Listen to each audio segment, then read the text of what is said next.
Good evening, and welcome to Monday Night Politics, sponsored by the Dallas Examiner. I'm Christy Thomas, the coordinator for tonight's event. Tonight, I want to give the candidates and the audience a few housekeeping guidelines to ensure that the forum moves smoothly so we can provide a space that is safe and conducive to learn about each candidate.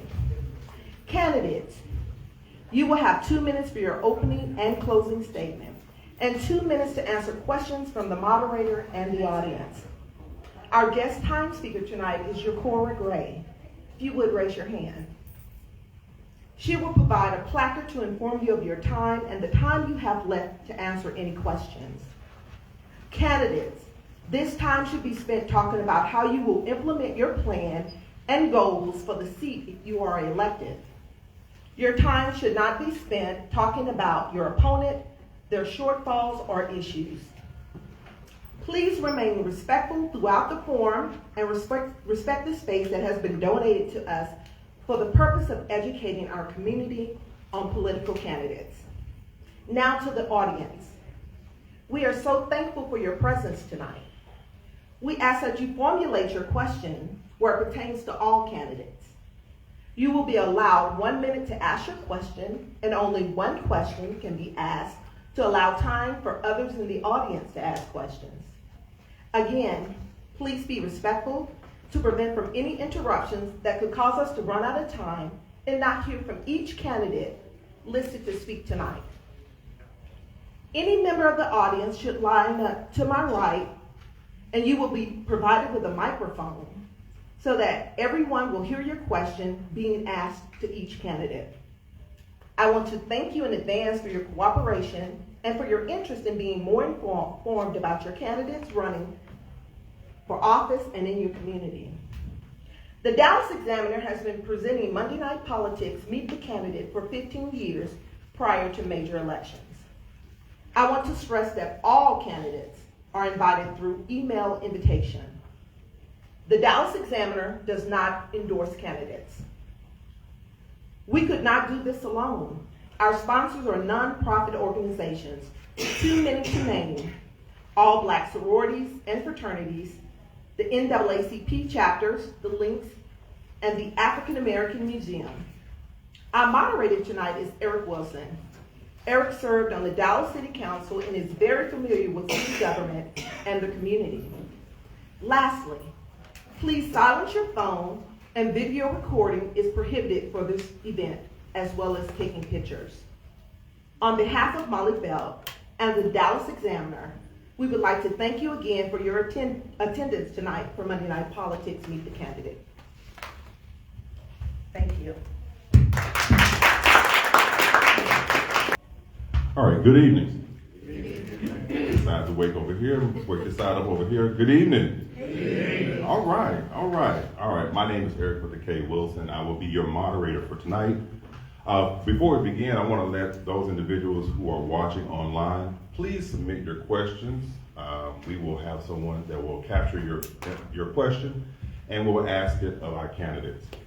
So, before we begin, protocol, are there any elected officials who are not running? Any elected officials that are not running? Please raise your hand so we can acknowledge you. All right, thank you all for your support. Thank you for coming out. Thank you for your service. All right, now, candidates. All right, I was excited about this race. I was excited about tonight because I am in a room full of individuals who understands order, individuals who are used to giving directions, and the expectation is that those individuals in the room will follow those instructions. So we shouldn't have any problems from candidates tonight with not being able to follow instructions, but in the event that it happens, we're all human, I will give you a prompt nudge about that. Next, for our audience members who are asking questions, please be succinct in your question and make sure that your question is addressed to both candidates. If your question is addressed to one candidate, that's not allowed. Okay? So, just to help you out, audience members, with your questions, let's go ahead and get rid of the beginning, your soliloquy, your BC, before it happened, they were in office, all that. and get to your question, okay? So when you come up, you come to the side here, you have to give it a microphone, ask your question, okay? All hearts and minds clear? Yes. All right, love that, call and response, Baptist, all right. All right, so let's get started, because it is a bit warm in here, so which means that there should be some warm questions. So I know our candidates are already ready to answer your questions. So as they're coming up, please start thinking about questions that you would like to ask. All right, so first we'll have our Fifth Court of Appeals, Place 11 race. We have Justice Corey Carlisle and former Judge Kim Cooks. Please come to the stage. All right, so this is just two of you all, so we'll start out with a 2-minute introduction. Introduce yourself, and then give your introduction. Midway, when we finish, when we get to the point of wrapping up, just be prepared that Justice Carlisle, you'll go first with your opening, which means that Judge Cooks, you will have the closing, okay? All right, we'll go back and forth. Well, good evening. Thank you for having me. I'm Justice Corey Carlisle, and I do currently sit on the Fifth Court of Appeals, Place 11. Y'all elected me and 7 other colleagues of mine in 2018 to make this court majority Democrat overnight, and we are now almost completely Democrats on the court. I bring experience from my career as an appellate lawyer for the entire time. I did appeals my whole career before I joined the court. It's my expertise. It's the thing that I love doing the most. They call us the nerd judges. We read records, we read the law, we interpret the law, and I love doing that. My career was also based on service. For my entire career, I was either working for the government or I was working for folks who couldn't afford their own lawyers. Almost 90% over 90% of my cases. I represented people in criminal cases who, in trial and an appeal, both here and in the District of Columbia, where I lived for 9 years, while my wife got her career ahead. I represented those people who have a voice that I don't think was heard on our court, and it's certainly not heard in the courts very often. It's a voice sometimes of helplessness, sometimes of not sure where to turn, and it's a voice I can't get out of my head. And so I'm honored to continue to bring that perspective of a criminal defense lawyer, a person with an absolute expertise in criminal law, an expertise in the law of appeals that we do every day. The job that we do is vitally important. The job that we do decides cases about 95% of the time that will not go beyond the 5th District Court of Appeals in Dallas. We're a court that's broad both in its expertise, we're diverse in experience, we're diverse in the people who are on that court. And I look forward to 6 more years to continuing to represent all of the folks in the 5th District. Thank you.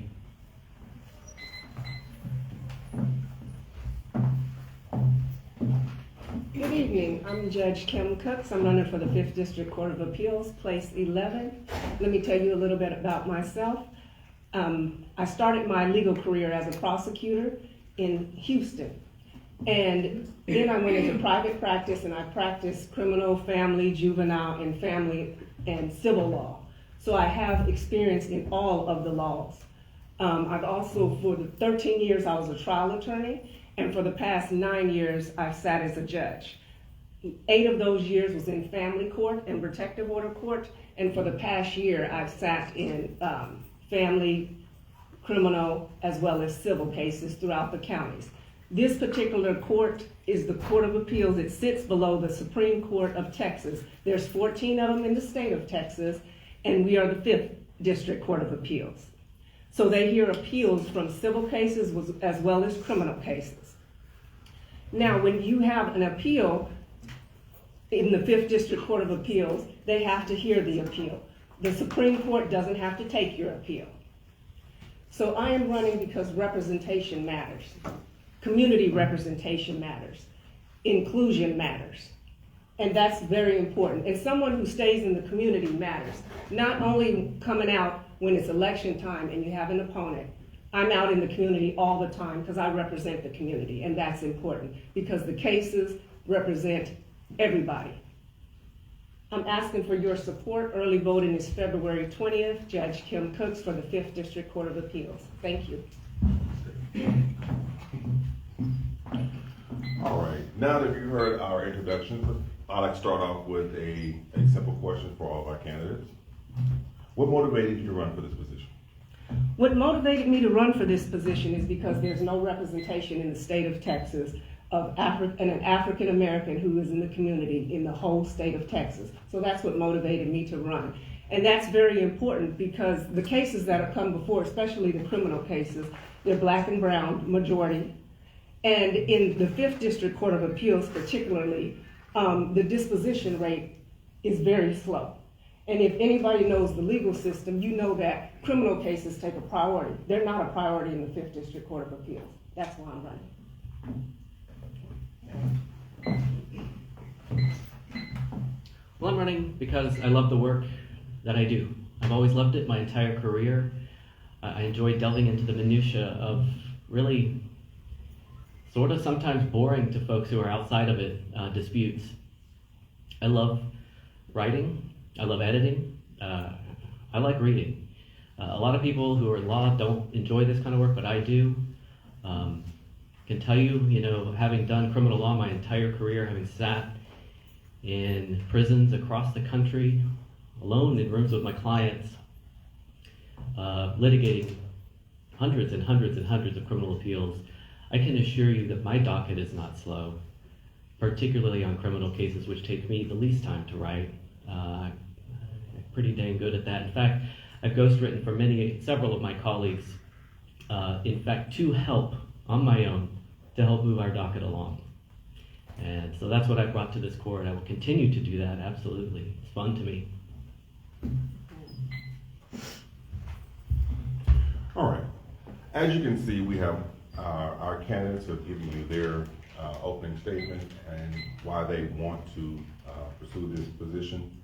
But let's get technical here because we're talking about legal leads, and you all have thrown out some legal terms, and I'm sure there might be one or two persons in here that might be trying to figure out what do you mean by civil and criminal cases. So if you can give us an example in your best interpretation, what is this court, the type of cases it reserves, and what experiences do you have that make you most qualified for this? Mm-hmm. Sure, criminal, a lot easier to explain. Assault, DWI, drugs, murder, robbery, kidnapping. Those are about 45% of our docket. Civil cases, we're talking about car wrecks. We're talking about personal injury cases. Somebody gets hurt on the job. We're talking about a contract dispute. We're talking about business fighting. We're talking about, we get into the family jurisdiction, divorce, child custody, things like that. We do probate. We do juvenile cases where juveniles are convicted, not the word they use, but I think it's the easiest way to understand it, of juveniles convicted of criminal offenses. The experience that I bring to the table on that not only is the over 1,300 cases that I've been a part of over the last 5 years, it's the career full of experience, some 13 years before that, of just dealing with the day in and day out of a criminal practice, a trial practice, an appeals practice. I handled fewer civil cases. I didn't start doing those until the very end of my private practice. But it's fascinating to get to deal with people's problems, and that's what we as lawyers, that's what we do.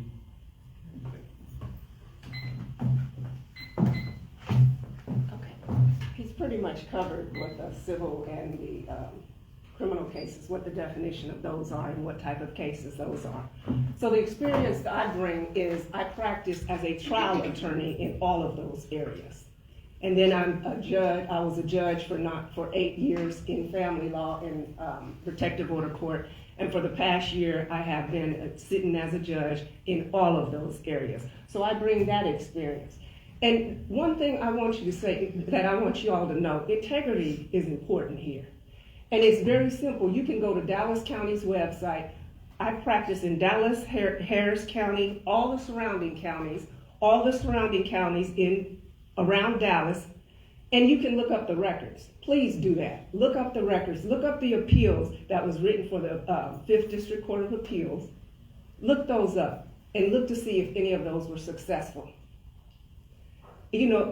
And when I speak about integrity, that's so important, because one thing is, I wouldn't tell you something that I don't have receipts for. I'm not gonna say something about somebody else that I don't have receipts for. You can look that up yourself and see the number of cases. Don't worry about it. All right, now, that time of community or audience input. So if you have a question, here's your time to submit your question. First question.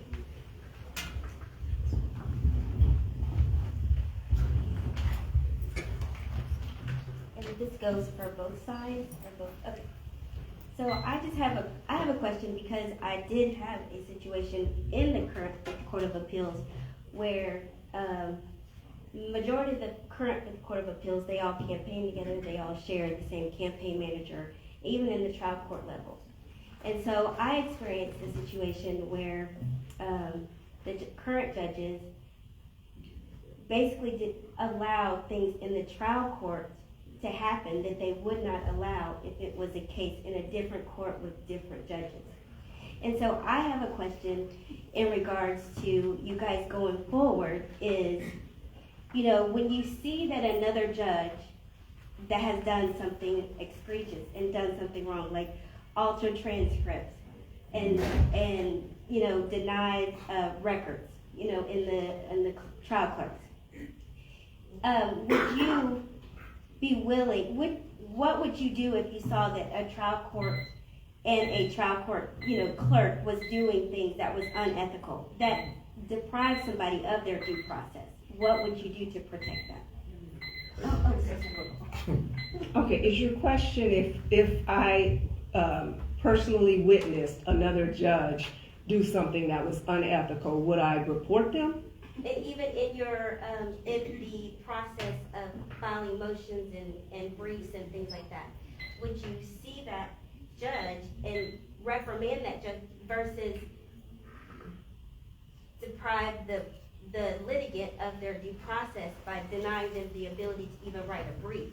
Okay, now, I cannot, You got that? oh, You got that, Judy? Well, very quick. okay. A judge cannot reprimand another judge. They would have to go file a grievance with the Judicial Conduct Commission. Right. So that is in, And we that's what I pretty mean. much, Would you take it to that level? Back and forth. Oh, I'm sorry. I would take it to that level if they were unethical.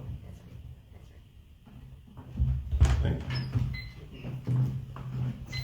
you. Thank you for the question, Ms. Parks. I'm very familiar with, I think, the situation that she refers to.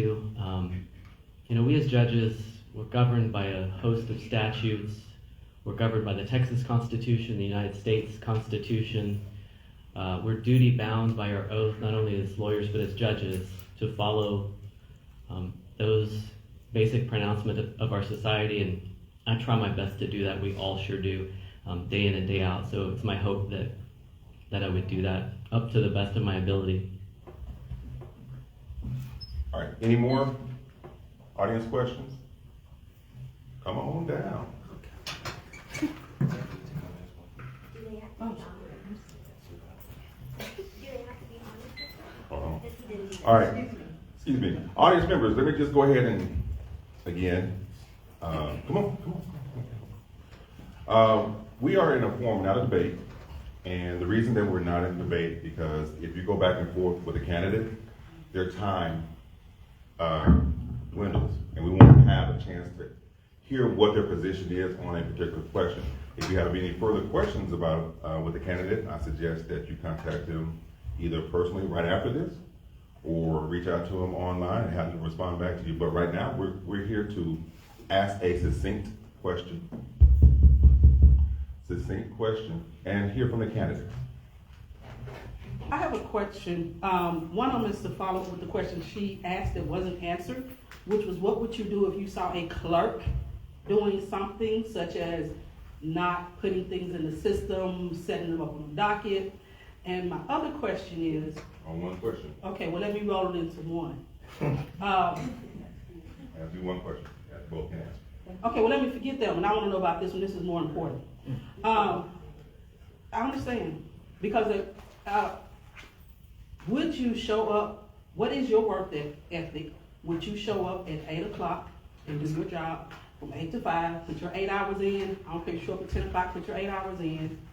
And is your docket backed up? Or ever been? My docket has never been backed up. I'm in fact one of the most prolific writers on the court. As I mentioned, I've had the time to ghostwrite for other judges on the court. You know, my workday starts at different times just about every day. I have 2 kids. I guess some of us start waking up earlier and earlier as we get older. I've certainly found that. So I end up starting work about 6 or 6:30 a lot of the times in my home office. But absolutely, I put in the 8 hours. I mean, there's no other way to get the job done. We are reading and processing. I mean, each week I'm a thick notebook, and that's just what the parties gave us. That's not reading case law. That's not reading old things that bind us. Things that I have to familiarize myself with just to make the decision in the case. So yeah, there's kind of no way to do it in any less than that time. You know, at least 40 hours a week. Yeah. Thank you. Okay. When I was presiding in the 255th, I showed up at 8 o'clock. I was there doing trials, and that's when my docket started. So of course, I don't have a problem with showing up early. I'm up at 3 o'clock at the gym at 5 o'clock, so I don't have a problem with that. All right, I have a question. Discuss your approach to handling cases involving emerging legal issues such as cybercrime. Okay, such as cybercrime. Well, I would definitely do the research, look at the case law, the precedent before, you know, what has come throughout the country regarding cybercrime, and I would definitely follow the law. I would not, you know, stray from it or try to favor one party over another for any type of reason. I would follow the law. Thank you. Emerging areas of law are really fun. It's true. We have to look all around the country at different cases that have come out. We have to look at what we've had. I always look. I try to look backwards in a way to see if there's something that I can think of that was analogous, that was like what we're dealing with today. So cybercrime, you know, we've had crime forever, and so there's a lot of different things that you know, theft, burglary, things that track decently with it. There's always a twist. But exploring those out there, there's always going to be law review articles. There are these really thick books that come out from each law school, at least one of them, and they're going to have about in a 100-page article, we're going to have like 500 footnotes. It's super dense to read, but that's the legal scholarship often comes out before those cases make it to the law. So that's one place I'd look to. All right. Next question. What initiatives do you propose to address the challenges of mental health within the legal system? Gosh, I love that question, number one, because for the last 3 years I've been part of the Judicial Commission on Mental Health here in the state of Texas. We had, what we did and what has happened at a statewide level is we brought together all the experts who deal with the intersection of mental health and the courts.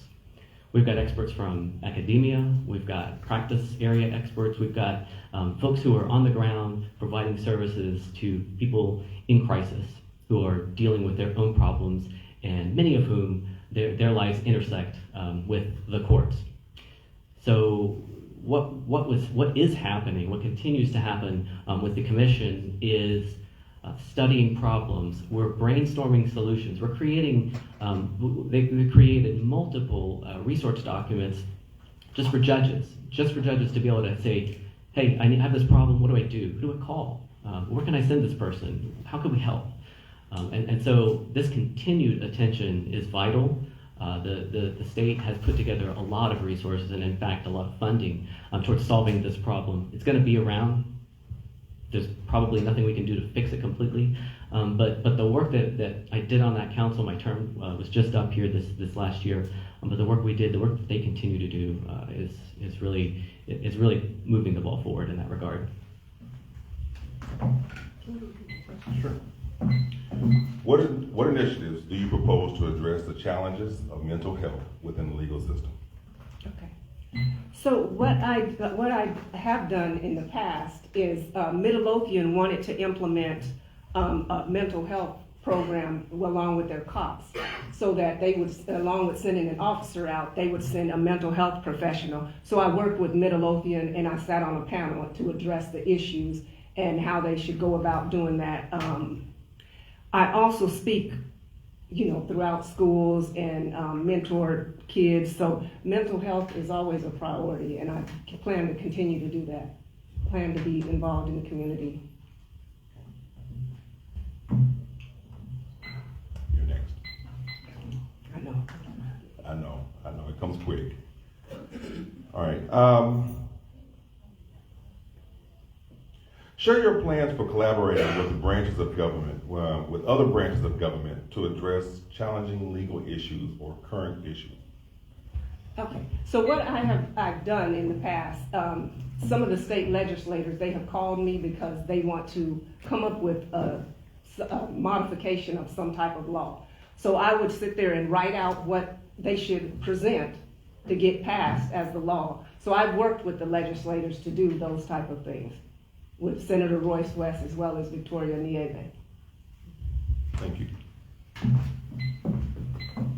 I think it's really important for those of us who are subject matter experts to work with the legislature and the executive. And so part of my effort on the Commission for Judicial Commission for Mental Health was that collaboration. I testified at the legislature a couple times on different bills that were in the intersection with the appellate courts. I think that's vitally important to have a person who is living the life, who knows what is happening on the ground in terms of those things, and for those legislators to hear from you on that.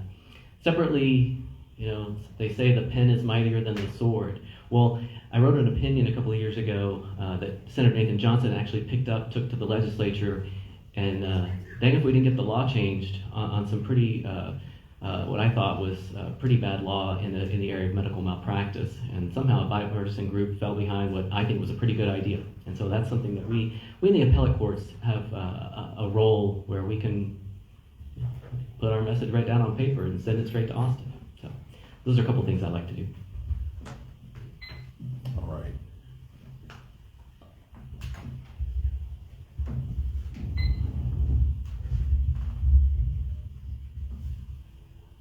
My question is, when it comes down to inappropriate things that happen in a case, such as prosecutor misconduct, witness tampering, police planting evidence, how will you handle those kind of cases in the appellate court?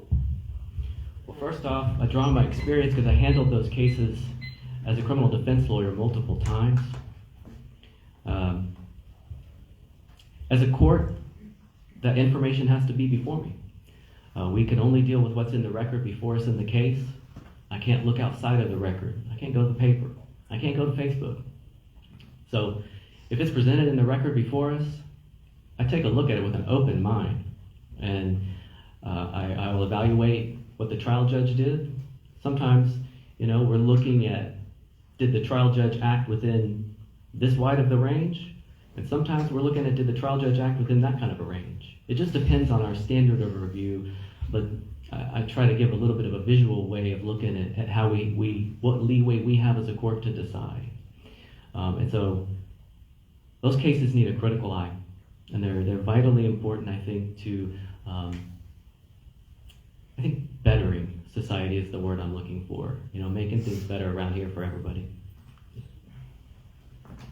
Thank you.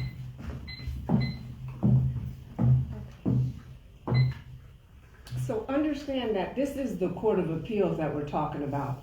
And the only way a case is going to come up, someone has to appeal it from the lower level courts.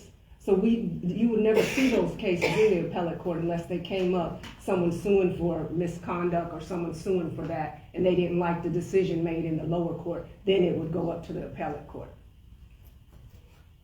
But other than that, you would have to look at, another thing that's very important to look at is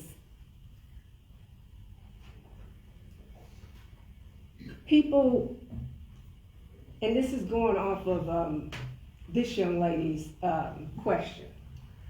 So when she talked about, people campaigning together and stuff, they're not gonna go against each other. So if the DA is campaigning with certain judges or certain justices, they're not gonna go against each other in the decisions that they make.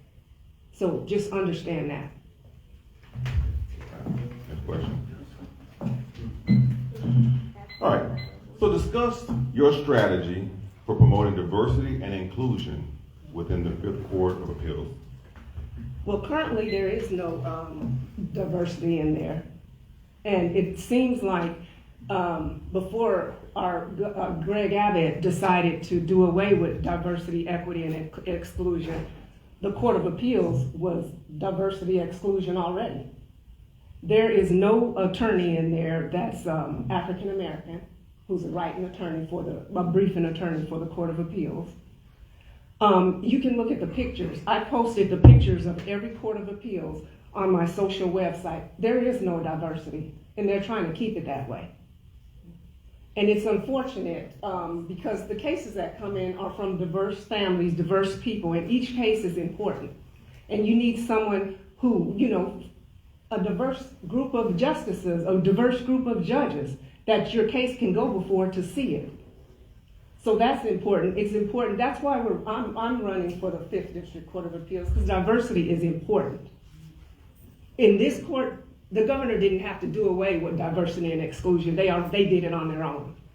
And they're trying to keep it that way. So I'm asking for your support. Thank you. Well, I think it's easy sometimes to shoot shots. There are a lot of different kinds of diversity. And one I think that's particularly important on an intellectual court is intellectual diversity. You have folks from practice areas across the spectrum of the law. We have civil judges, we have criminal, we have family. We have folks who've done a lot of different things. And yeah, we look different too. We're a majority woman court. We will certainly become, by virtue of the Chief Justice race, even more diverse in that regard. It's all important. I don't reject the idea at all of the need for diversity in all ways. Okay, I think that's vitally important. In furtherance of that ideal, I exclusively take clerks in the summer. Every year, I will take clerks from what's called the Collins Clerkship Program of the DBA, the Dallas Bar Association. Those are all minority clerks, and I have found, as no one anywhere should be surprised, that they are fantastic, curious, smart, fun, great law clerks. And so by lifting the next generation, I think it is a vitally important thing that we do to further, as I said, not to be trite, because I'm going to end this one is the same way I ended the last question, but to make this place a little bit better. So that's my idea. Any more questions, audience? Now, I have one, kind of interesting one. Tort reform. We have examples in the state of Texas where individuals have been wronged, and whether it's injured or they've done their time in jail and found out that they were innocent, and the state of Texas wants to give them pennies on the dollar for the time that they lost. What is your position on tort reform for the state of Texas? All right, well, let me take the second part first. When I was in the DA's office here, I was part of a team that evaluated criminal cases, convictions, for DNA evidence to see if those cases could be affected, if the conviction should be overturned, if they should be exonerated. At that time, I was in a room full of Republicans, and I was the only voice speaking up for people just their right to have the evidence tested. And in some of those cases, it showed dead to rights. It was that guy. But in some of those other cases, we have these exonerations where folks who had spent years in prison wrongly were exonerated. And you're right, given pennies on the dollar. Tort reform as a broader concept. In 2003, the legislature brought all of this to us, a solution in search of a problem. Okay, there was no problem, and they tried to act like there was. they passed, it actually included in that was the law that my opinion ended up getting changed. So in terms of tort reform, do I follow the law? I follow the law when I have to. There's a lot of tort reform laws on the books that we follow day in and day out at the court. But when there's wiggle room, or when there's a place for me to criticize, I make that criticism because I believe in it. And because I believe it's better for you and me, it's better for folks who get injured by large corporations who don't want to be held accountable for the things that they do to folks who otherwise can't help themselves. So that's my position on tort reform. I think there needs to be some rollbacks in terms of the tort reforms that have happened here in the state. Thank you. Mhm.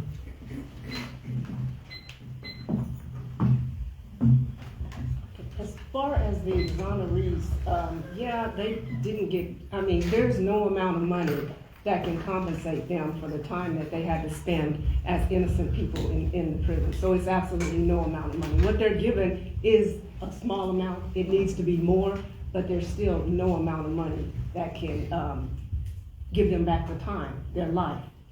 And that's unfortunate.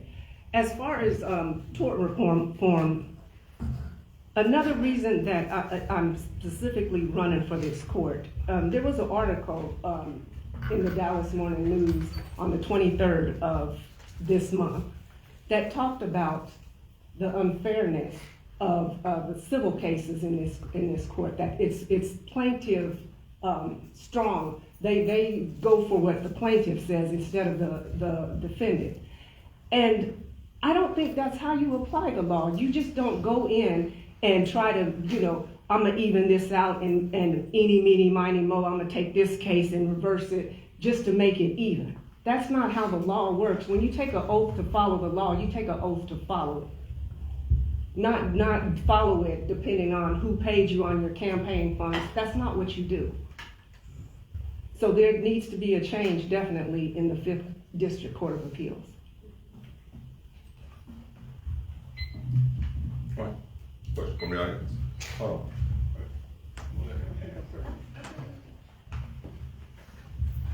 So, Eric mentioned this in the way, we are going to have new kinds of cases, as he said, with intellectual properties, but we also have cases that may be coming before you that will deal with women traveling to have abortions, people who are pulled over because they looked Hispanic or thought they were illegal.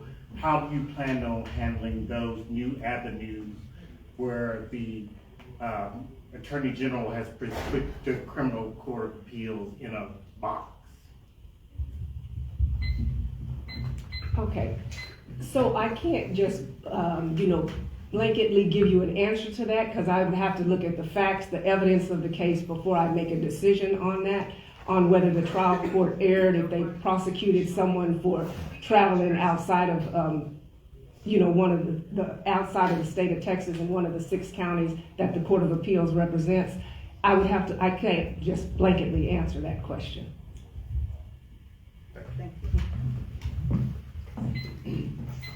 Yeah, I'll say day in and day out, every single judge, I bet you, in this room is faced with enforcing laws that we don't love. Some of them we don't like, some we disagree with, some we think go against everything that we stand for. But we took an oath to follow the law. And if there's a situation presented, we look at the situation, that's right. And we have to follow the law. And so change happens in that regard from places outside of the judiciary. That's the way the system is set up. It doesn't mean any of us are happy about it.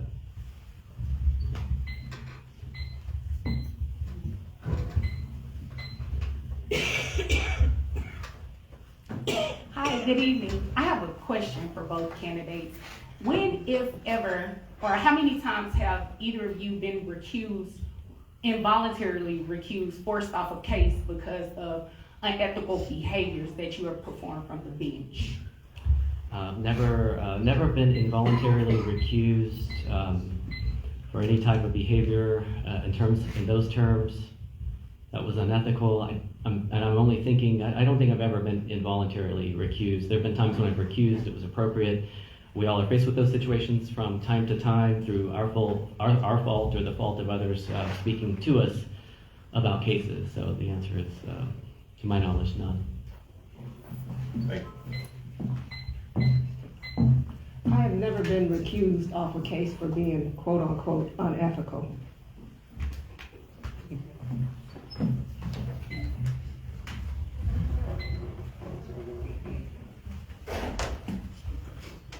I want to circle back around to something that both of you all said in terms of your involvement and your advocacy for the law on several courts with different entities. I just want to ask you,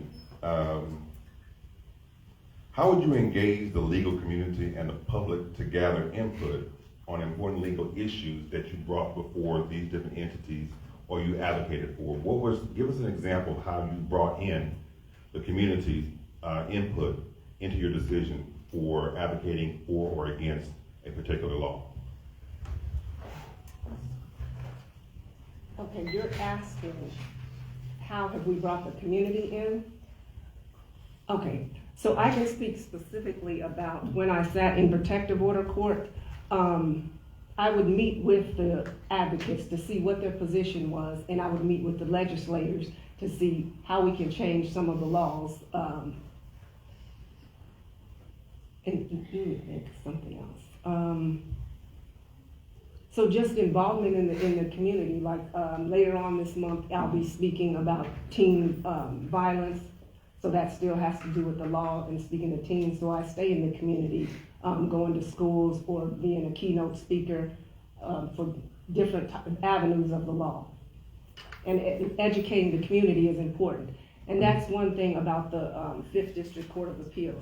The community needs to be educated about what it is, how do I appeal a case, how do I get to the 5th District Court of Appeals, because they have no idea what the 5th District Court of Appeals even is. They don't know where it sits, they don't know any of the justices, they don't know anything about it. So transparency and education is important, and that's something I plan to bring. Thank you. Yeah, I think bringing the community in a strict sense, it's impossible. You know, 3 judges get together, they evaluate what the parties have filed in a case, and they write up one or maybe a couple of different opinions in the case. But that's sort of just that's an easy answer, and frankly, it feels like a dodge to me. So that's not my final answer. You know, what we do is we go out to the community. You know, we do speak to various lawyers groups, to various community groups. Let me just say, to the notion that someone you run into at the corny dog stand here at the fair doesn't know what the Court of Appeals does, that doesn't say a thing. You could go out into the legal community right now, tomorrow, the next day, next week. Lawyers whose literal job it is to take cases to trial, to represent folks in divorces, to represent companies in business disputes, to write their contract. They don't know what we do. They don't have any idea what we do because they don't work in that area. They don't practice in our area. Appellate law is a niche. It's a specialty. I happen to have that expertise. You know, that too, that's one answer, you know. It is a court that is a niche. But what we do on our court, we do come out to the community. We do speak. We appear in schools. We do all the things in those terms that I find vitally important. And frankly, I mean, it's kind of fun. That's just, that's literally the way it is. That's actually what's happening by the justices on this court. All right, I just want to remind our judges, watch the straight arrows. Focus the arrow on the target, please, and not just wayward. Okay, stay focused on the answer. Thank you. Because these cases that go to these appellate courts are not fun to the litigants, because of the level of, you know, fundraising and campaigns that you do with the judges within Dallas County and on the appellate court, there's would seem to be there would be a level where a voluntary recusal would be necessary. And so when you see that one of the justices on your court is not acting in that way to voluntarily recuse themselves in the seriousness of these cases that are before you, because they affect your businesses. My question is, when you see that happen, would you be willing to turn in one of the justices on your own court for failing to recuse themselves when they knew, just like you and maybe another judge, that they should have recused themselves before they made a ruling in a case that made it difficult for the litigant to get backtracked? Thank you. Yes, and I think like the first question from you, Ms. Parks, I'm intimately familiar with the case. That sounds pretty familiar to the question you're asking. I can't commit to any particular answer. I know that when I'm asked to recuse myself, I make a decision whether I'm going to recuse myself or whether I'm not going to recuse myself. And so we all make those decisions and are accorded a certain amount of leeway in making those decisions. If the parties ask for folks to be recused, meaning other justices than myself, then the entire court takes up that cause. That's the process that we undertake here, but to commit to any particular scenario, it depends, but that's the best answer. Unfortunately, a legal answer, but that's the best we can do with that one. Thank you.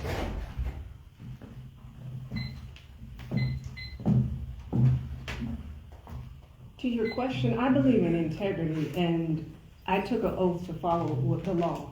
So if I see any of the justices doing something they have doing something that's illegal or doing something unethical, I would report them. Thank you. Judge. All right. So I want to ask this question, and that's just made me just think about some things. As a plaintiff or defendant, I'm coming to you because my case didn't go right, that I feel. So I'm coming to you. I have my own counsel. My own counsel is going to give me advice on what judges are there, and what's the likelihood of me being successful in my case. So my question to you is, what will my attorney tell me what type of judge you are? What should I expect when I enter your court? Okay. So the appellate court doesn't quite work like that. You don't enter the appellate court. You can file an appeal and you may get a decision, a written decision, and never appear before the three-judge panel. And so that's kind of tough to answer because you probably won't see them. But if you did, what kind of judge would they say I was? They would say I'm fair to everyone. Even if it's my friend coming before the court as an attorney, someone who I've had a long-term relationship with, I'm still fair.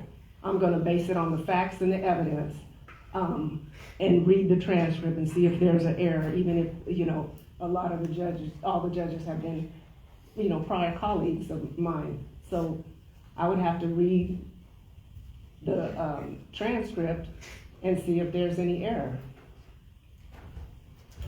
Thank you. Yeah, we take every case, that comes before us, and even those cases that we don't have an oral argument, you're going to appear because we're going to read your submissions, we're going to take them seriously. Some of the cases are argued before us, and some of them are not. We look at those cases, I think, in the fairest way possible to decide on how we will. My reputation, I believe, is a person who decides your case fairly, a person who's going to listen to both sides, a person who's going to evaluate the facts, the law, the evidence, and take it as it will. The legal scholars who looked at our court before we came on as a Democratic majority found that the decisions of an all-Republican Court of Appeals skewed towards those big money interests. And when we came on, the legal scholars found that the holdings of our court went to 50-50. Sometimes big money won, sometimes the little guy won. And I think if you're applying the law fairly, I think if you're doing right by our oath, that's how it ought to be, 50-50.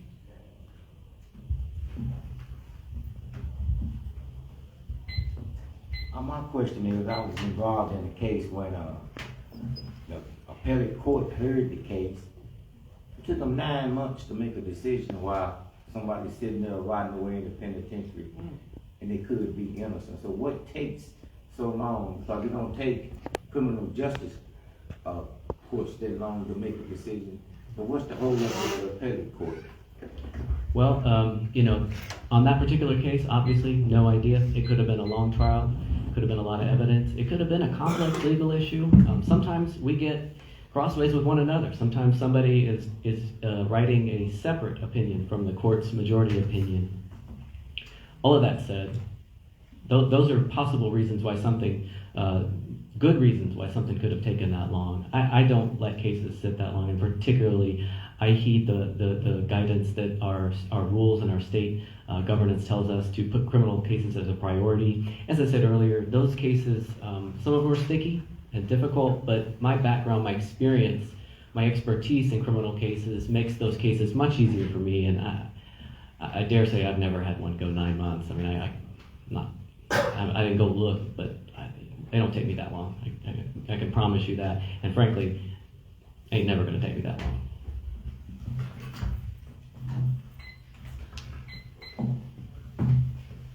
Okay, so I'm going to speak about the facts specifically about the 5th District Court of Appeals. There are 14 courts of appeals in the state of Texas. The 5th District Court of Appeals is third to last on disposing of cases. 9.7 months is how long they take to dispose of a case. Those are facts that you can go look up, that the court system in the state of Texas, they keep statistics on the courts.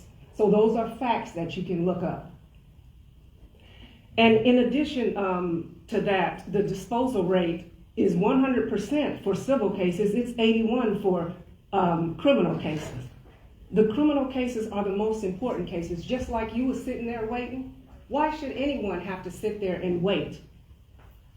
Civil cases shouldn't be a priority, and they are in this court. And that needs to be turned around. All right, so we have come to the conclusion, and our candidates will give their 2-minute closing. We'll start with Judge Cooks. Thank you for being here. Thank you for listening. I'm Judge Kim Cooks. I'm running for the 5th District Court of Appeals, Place 11. Early voting starts February the 20th. I'm asking for your vote. I'm asking for your support, because there needs to be a change in the 5th District Court of Appeals. There needs to be representation matters, and we've got to have representation. In 2024, how is it we don't have people that look like us sitting on the Court of Appeals? We don't have someone who's in the community sitting on the Court of Appeals. Why is that? Can anyone answer that question? Why is that? And diversity, equity, and inclusion is not in the 5th Court of Appeals. And that needs to be the case. They're doing every attempt possible to try to prevent us from, and that's myself and another person, from sitting on the Court of Appeals.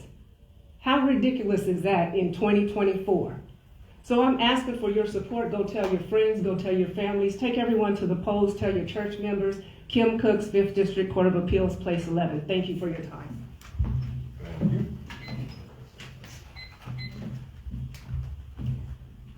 Well, I'm Justice Corey Carlisle, and of course I'm running for re-election to my seat. Of course, I want to keep the job that I love, the job that I think I'm dang good at, the job that I have built a career full of expertise, a career full of learning how to do this job, to serve the folks of North Texas. I love my job. I want to keep my job. I do. There was an article that came out in the Dallas Morning News. It was in the opinion section. It called our court a judicial hellhole. And I wear that like a badge of approval. You know why? It was written, it was bought and paid for by Republican dollars. The former vice chair of the Travis County Republican Party wrote that article. He wrote that article with Texas for Lawsuits Reform talking points. What is that? TLR? Big money Republican talking points. money Republican talking points that a Democrat tried to point out and tried to run on to say that the other person is not qualified. We Democrats don't run on Republican talking points. That's disqualifying.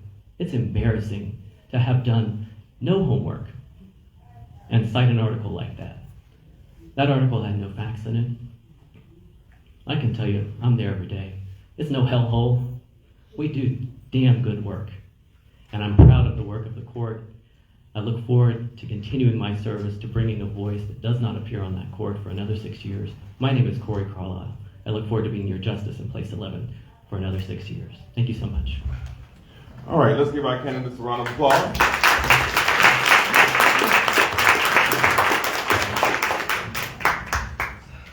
All right, next we have up our District Judge 152nd Judicial District, Attorney Kim Bailey, Attorney Tracy Michelle Shelby.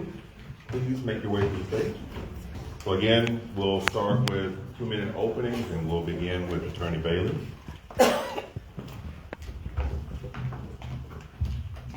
Hopefully I won't mess this up. Should have worn my hands. All right. Good evening. Thank you for having me and for giving me time to speak. My name is Kim Bailey. I am running for judge of the 162nd Civil District Court in Dallas County.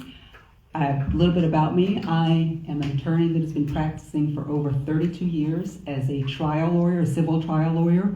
I am running, there are 2 points I think that are really important when looking at a trial court judge. The first is fairness. Everybody who walks into a courtroom and has their case deserves to be treated fairly and to have their cases heard, both sides, and have the decision made based upon the facts and the law. I would say that I have a reputation in my practice of fairness, and that's evidenced by the fact that I am being supported in this race by plaintiffs' lawyers and defense lawyers. Many of them lawyers who are on the other side of cases from me are supporting my campaign. The other point that I think is really important for you to look at when you're looking as to who you want to be a judge is efficiency.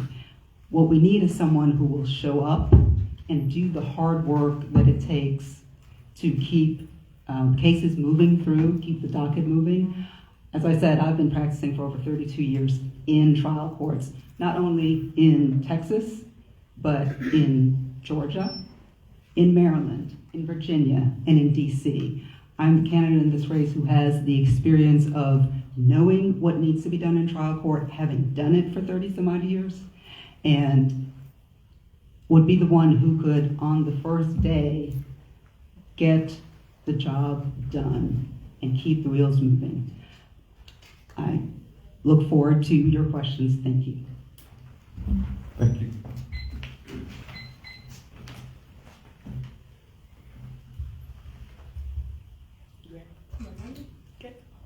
Good evening. My name is Tracy Shelby, and I am running for the 162nd Civil District Court. A little bit about me. Originally from Pine Bluff, Arkansas. I have 24 years of legal experience, including trial experience, jury and bench, a master in law from Georgetown University, and securities and financial regulations. I clerked for 2 federal judges in Philadelphia. I also have an MBA from Tuck School of Business at Dartmouth College. I have worked on Wall Street doing real estate private equity, taking companies from public to private in the real estate sector. Why am I running? I'm running for this seat for the community. Why for the community? It's because when I relocated here to Dallas in 2010 and 11, I started fighting against Save Your Home companies. And those companies are companies who were stealing our homes. And I got involved. I took them to district court, got TROs, and the best place was for them to be was with bankruptcy. I partnered up with the trustee and Judge Hell, and we bought adversary proceedings and reversed those sales. That's what I did. I walked away from private equity to do community work. And I'm running for the community because I'm of the community, by the community, and I'm working for the community. I am the only candidate in this race that gets out here and get involved in community issues. The community needs a voice, and I'm bringing that voice to the bench and be the voice for our community. Tracy Shelby for judge, your community fighter, your community advocate. Okay. Good. Thank you. Thank you. All right. As you all know, there are a lot of courts, Yes. and sometimes it can be confusing. So if you would, could you give us in your words what this court is, and how does your skills, what skills you have that prepares you for this court, to serve this court? This is Civil District Court. It is our largest trial court in the county. I refer to it mostly, it's about money. This is a money court. You are sued because it's personal injury, medical malpractice, breach of contract, judicial foreclosure, consumer debt. It's always about money. So I call it the big money court. This is, if outside of federal court, this is where most of our large judgments are coming out of. What has prepared me for this seat? Now, I'm a well-rounded attorney that have had jury trials. I have had bench trials. I have clerked for 2 federal judges. Now, by clerking for 2 federal judges, it gave me the experience to write opinions, to hear a huge different types of law, and to understand it from criminal to civil. And also, what prepared me for it is that, can you believe I'll be the only judge on the bench with an MBA in finance? I can read a financial statement. And I can bring that expertise to the business litigation. But the most important thing that is preparing me for this work, for this bench, is my community work. Is that I've been out there with the community. I know their issues. The biggest issues in our community are the consumer debt cases and the cases of judicial foreclosures with home equity line of credit and HOAs. They are going over 90% unanswered, automatic default judgment, because our community cannot represent themselves. Our community cannot afford attorneys, and I'm about to change that. Tracy Shelby, thanks.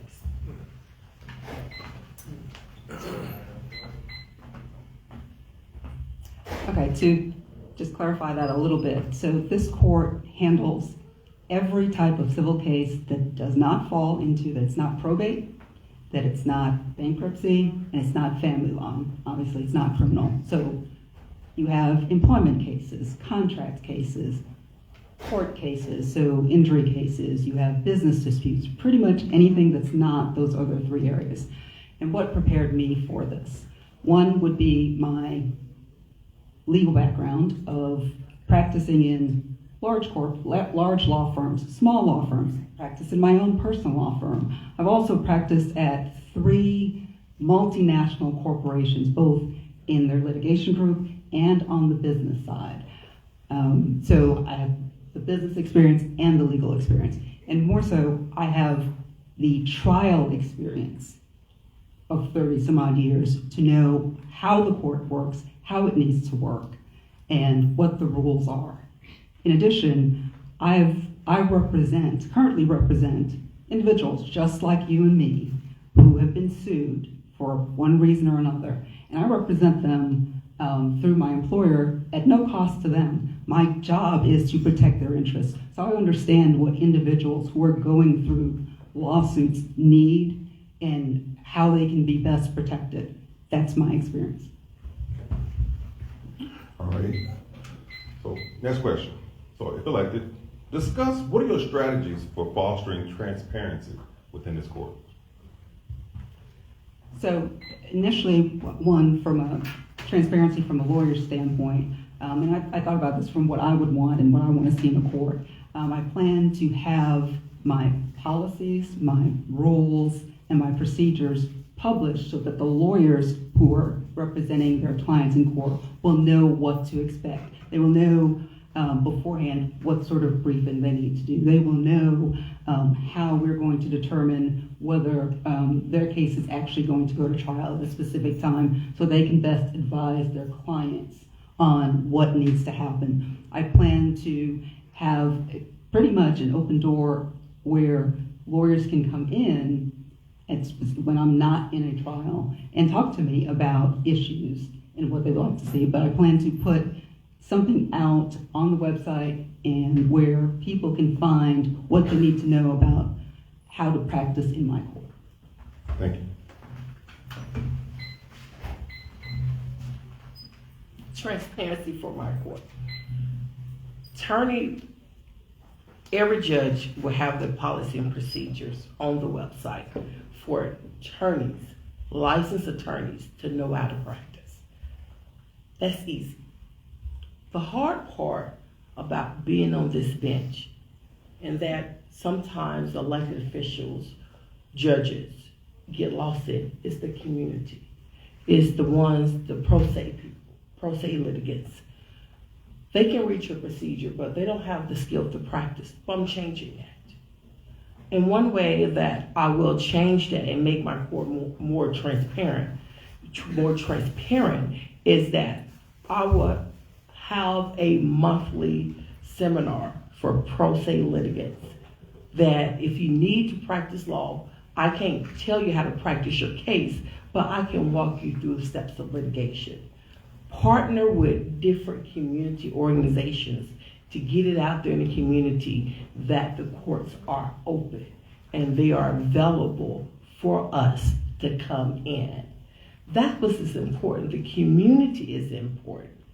And outside of having my pro se litigant, one thing I will adopt from my federal judges that I worked for is that when they had a policy once a week, attorneys, litigants could come walk in as long as you bring the other side to ask questions. That was the open door policy that I have told everyone that I would have in my court that's not present in this court. Once again, the most important things, I'm not worried about attorneys. Attorneys are trained. What I'm worried about are the people who are not trained. Our community elects us. Our community is forgotten about. They only come to our community during election time. Thank you. Stay. Remain. Question to us. I know. That's quick. In cases where, first of all, let me ask, are there any questions from the audience? There is no video recording, no picture taking. All of that is prohibited. Thank you so much.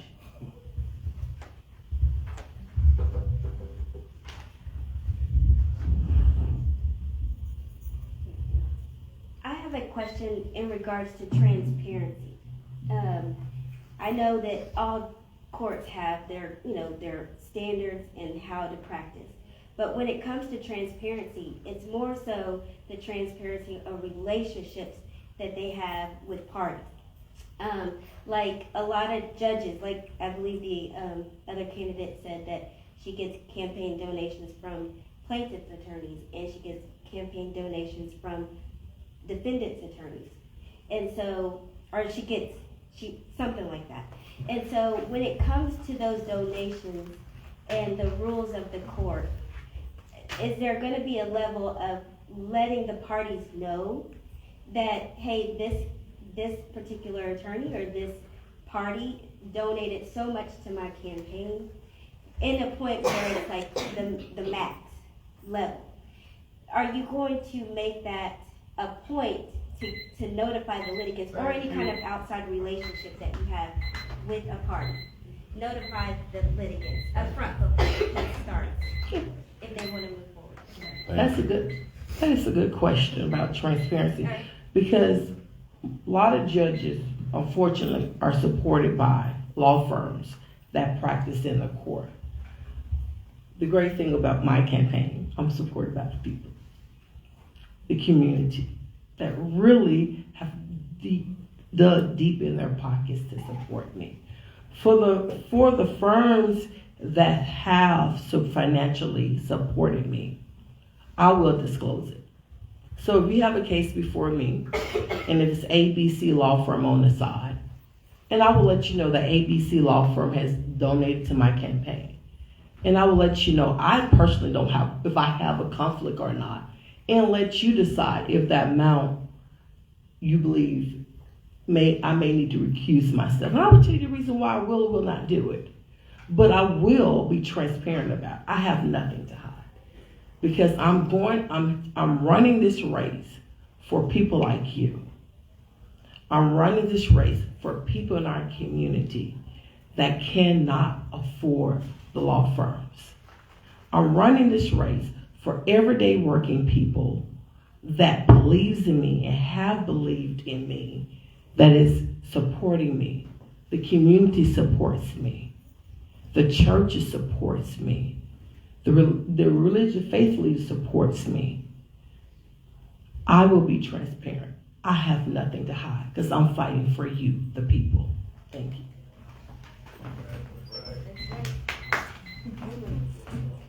So let me correct. Going to your question, my comment was that I was supported by plaintiffs' lawyers and defense lawyers. As far as, I hadn't said anything about. No. When I say, I'll answer that. When I say support, I mean they are willing, they support me in voting for me. That's what I meant by support. Now, to your point, have I gotten donations from law firms and individuals? Most definitely, that is true.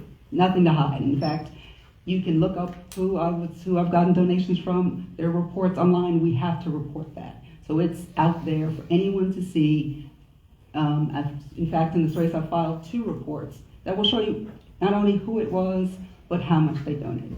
Let me be clear about something. I know what it is. I represent just normal people, regular individuals, and small businesses. And so I know what they need and what they're looking for. The law firms, who the law firms are, has no impact on what I would do as a judge. And to the extent that anyone wanted to know, here's a list of people who've contributed. I have no problem in disclosing that because it has no impact on what I do as a judge. What I do as a judge will have to do with the facts of the case before me and the law that's applicable to it. That's it, nothing else. Nobody else matters other than those parties who are in front of me in that case and what they've argued and what they said and what the law is. Remain. Any other questions from the audience? All right. Currently right now, you know, we're in this age of technology, and one of the hot button items right now is artificial intelligence. Mm-hmm. It is infiltrating its way into all of our parts of our lives. It's so good that there's been a case of where an individual has got into law school. It's given AI the questions, and that person was admitted into law school. Also, it's gotten some lawyers in trouble because they tried a case using AI, and it went horribly wrong. My question to you, so discuss your stance on the use of AI in your legal decision-making process. In my legal decision-making process, or litigants using AI? Litigants using it. Okay. Well, to the extent that litigants were to use AI in my court, I would want that to be disclosed. What they used, how they used it, what parts it is. And I would also have them, because attorneys are under oath, I want them to certify that they have gone through, they may have used it, but that they have, just like we've always done, gone through and looked at what those cases are, looked at the law, and have confirmed to me that that is exactly what the law is, not something that's made up that sounds good. As an attorney, when I've been practicing and I'm briefing, I write my briefs, I look at all the law, and I quote them. And then what I do before I get to an argument is I look at the other side's briefs. And I look at their case law, and I verify that not only what I've said, because I think my argument is right, is what the law is, but I also look to their arguments and to see that they have actually quoted what is actually in the law. And as a judge, my plan is to actually read both, so attorneys would have to certify to me that not only tell me that they used it, but that they have done the work themselves to make sure that it's accurate and it's law. Thank you. AI. I believe in technology. I believe in advancement technology. As a person who clerked for 2 federal judges, have wrote over 100 opinions before AI was developed, I expect my attorneys to do the same. So when attorneys write briefs, there's something called blue booking citing. That from very basic we learn in legal writing 101. Whatever resources you use, AI, cases, statute, articles, you must cite it. I expect that. Let's go back to integrity. If an attorney is writing a brief, they come into the court, you are an officer of the court. So I expect you to make sure that you cited that AI, whatever part you used of it, will have had part of you writing this brief in court. Would I use AI to write my opinions when I do have to write them? No. I have had years of experience of it. So AI is important to advancing technology, but once again, if it's come down to attorneys, they're officers of the court, they have to cite their resources, and I will expect that in my court. Thank you. You're up. You're up for the question. You leave it that I way. know. Any questions from the audience? Okay. Hold on. Any questions from the audience? Any questions? Okay. All right. Next question. I have a whole stack of questions here. See. Yeah. All right. Given the diverse population and unique cultural dynamics in Texas, how do you plan to ensure in your court system, how do you plan to ensure that the court system is sensitive and responsive to the needs of different communities? That's the whole basis of why I'm running. Because right now, I believe our court system has lost the needs of our community. What I'm planning to do, day one, I'm planning to have my pro se seminars. I am planning to partner up with different organizations in the Latino and Hispanic community to let them know that you can come to our courts. One thing I have worked on in the Hispanic and Latino communities with undocumented immigrants in the construction area, where they're not being paid for their work. And they're too afraid to come to our courts and sue because they feel that they will be reported. I want to change that. If you're in the United States and then you're currently in Dallas, Texas, if anything has been done wrong to you and you have a civil lawsuit, you have a right to file it in our court. I'm going to partner up with some of our bigger churches to come in and teach our community about civil litigation, about what to do when you get sued, how to file an answer, how to proceed through litigation. The best thing that anyone can do for a community is educate them. Education is power. I'm going to educate our community on the law. I'm going to change with my court how we respond to pro se litigants, how we respond to consumer debt, how we respond to judicial foreclosure. With that change, I want to be a model. And I hope by being a model and having impact in the community that the other courts will follow. Thank you. Thank you.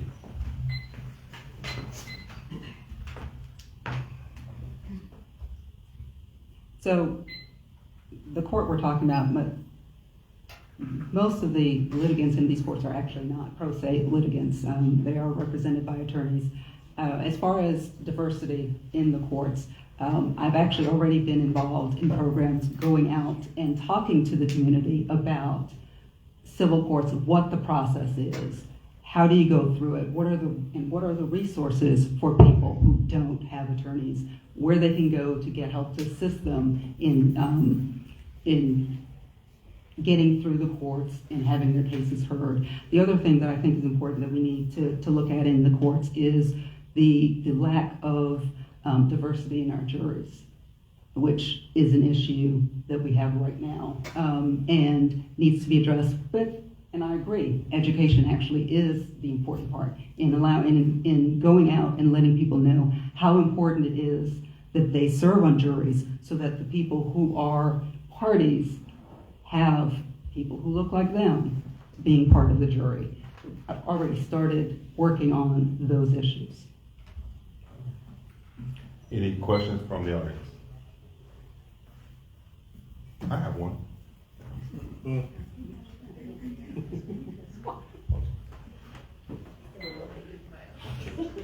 Texas is known for its strong commitment to individual rights and liberties. How would you protect and uphold these rights in your role as district court judge, particularly in cases involving constitutional issues and civil liberties?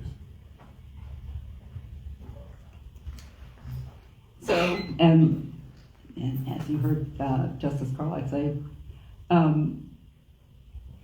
that is civil rights and issues are kind of the bedrock of our country and our rights. So in all things, that is important for us to protect as a judge. There are, though, we also, though, have the duty to follow the law.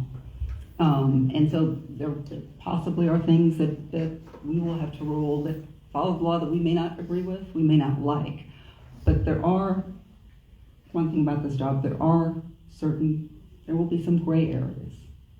And in those gray areas is where the judge can use their discretion to make decisions that are going to protect the rights of those individuals in our community. And that's the part where I'm actually really excited about being able to do that because, I mean, let's face it, in Texas there have been some laws passed by our Republican legislature that are just really abhorrent. And so I think it's important for us at trial bench where there's some issues that are of first impression to take that opportunity to work with and make sure we're protecting the rights of our citizens.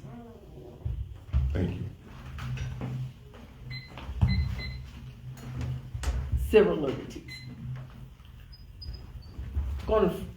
Definitely gonna follow the Constitution.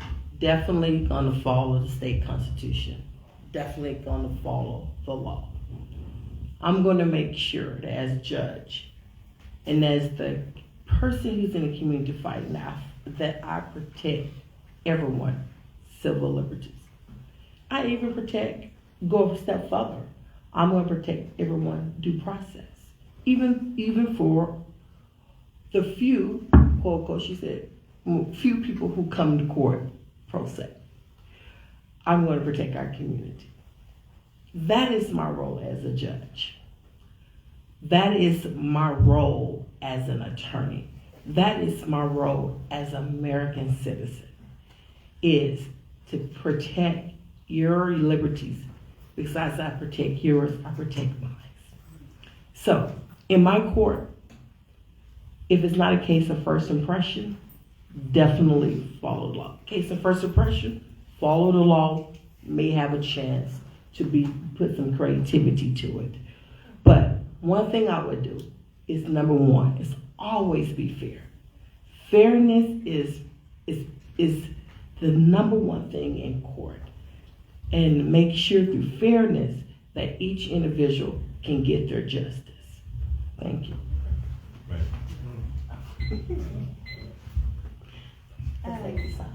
My next question is just on experience. Because if you have to follow the law, you need to be experienced. And so my question would be, like, how many cases have you tried, or when was the last time you tried a case, so that you are familiar with the law and just the things that are going on for both sides? Cases I have tried. Over my career, I totally career everything I have practiced. I probably have tried about jury trials, about 30 cases, because civil cases just don't really go to trial. But one thing I did differently after I came to Texas is that my cases were settling. So I started partnering up with everyday trial attorneys that tried criminal cases that was going to trial every week because I wanted to stay in court. And even though I didn't practice criminal law, I was able to call them and say, hey, you need someone second chair, let me second chair. So I would bring that experience to the court. The last time I had a jury trial, it was in 2019. The last time I had a bench trial, last week. That experience of trying cases, being in different courts, practicing, working as a law clerk, practicing law on the business side is going to make me well-rounded to be the judge on Civil District Court. Thank you. Thank you.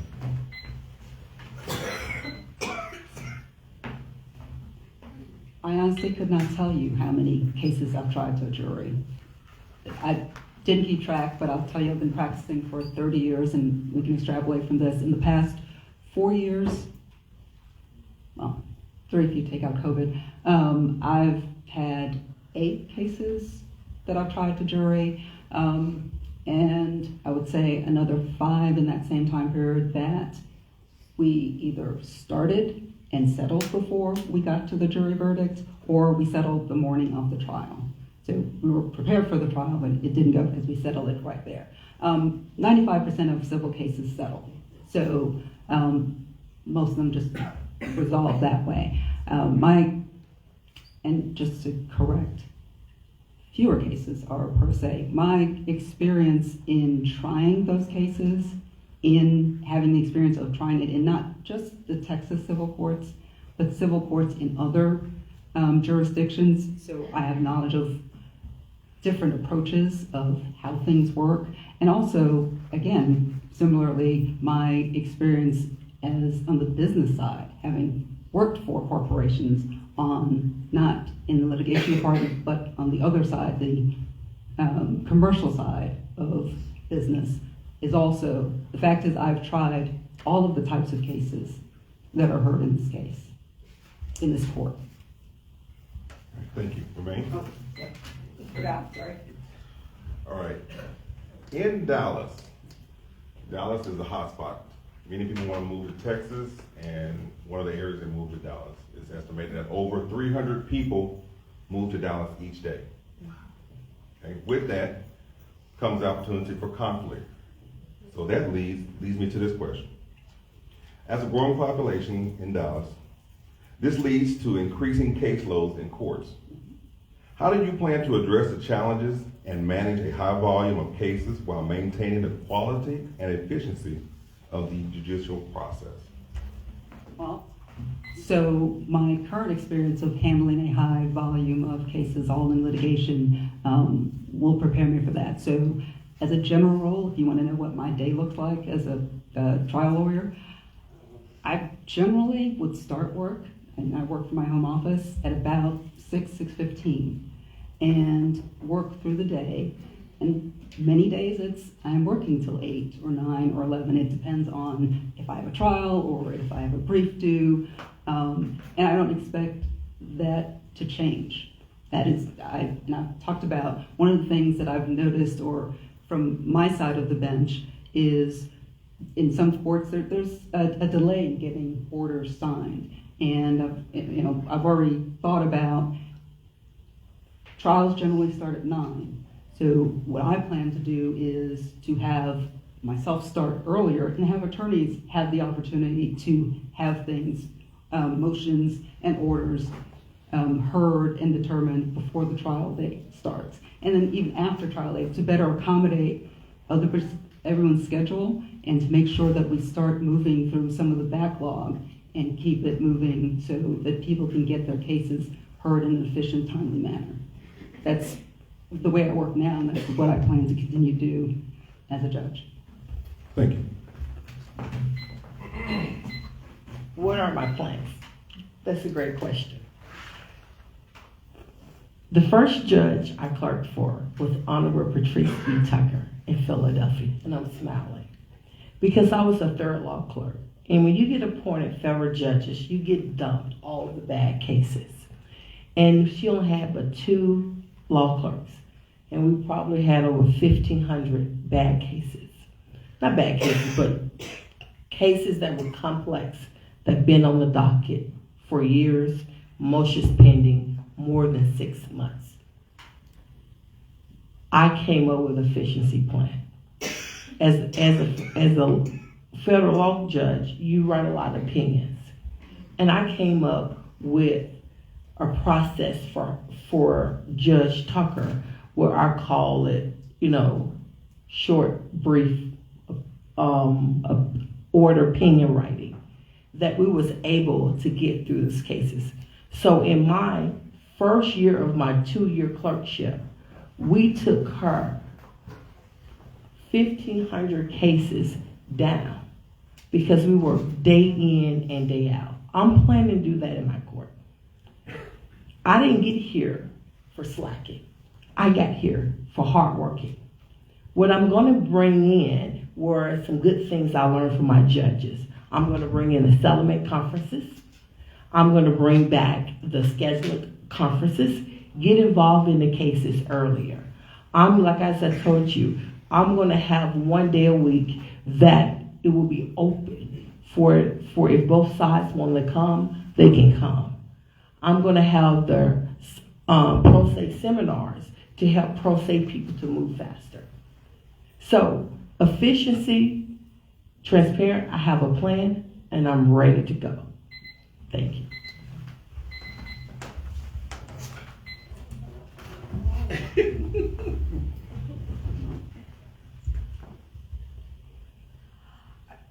My question is, I've heard both candidates say that you have done work in the community, and what I would like to know is, what does that look like? Where is the community? I understand that Legal Services North Texas does community work. Everybody can't qualify for that because there's a scale. So when you have volunteered in the community, where has it been and what have you actually done? That is a great question. For me, how I've volunteered in the community, I have volunteered for working with the Hispanic Contractor Association to help the undocumented contractors to rewrite their contracts. I've helped them file their cases down in JP Court, drafting a drafted petition that they could use. I have voluntarily represented people who've been evicted in JP Court. I have volunteered at DVAP. I sit on a nonprofit board called the People Servant, where we go out and challenge students in their reading and academics. Even through my connections to my faith leaders, I have volunteered coming into their churches, teaching issues regarding the law, taking on free pro bono cases of people who could not afford it. And the great thing I have done, doing that foreclosure work, Save Your Home Companies, if you look at most of my filings that I took these cases mostly pro se, through word of mouth, through people, through organizations that knew that people was being foreclosed on. I took them on and I fought for them.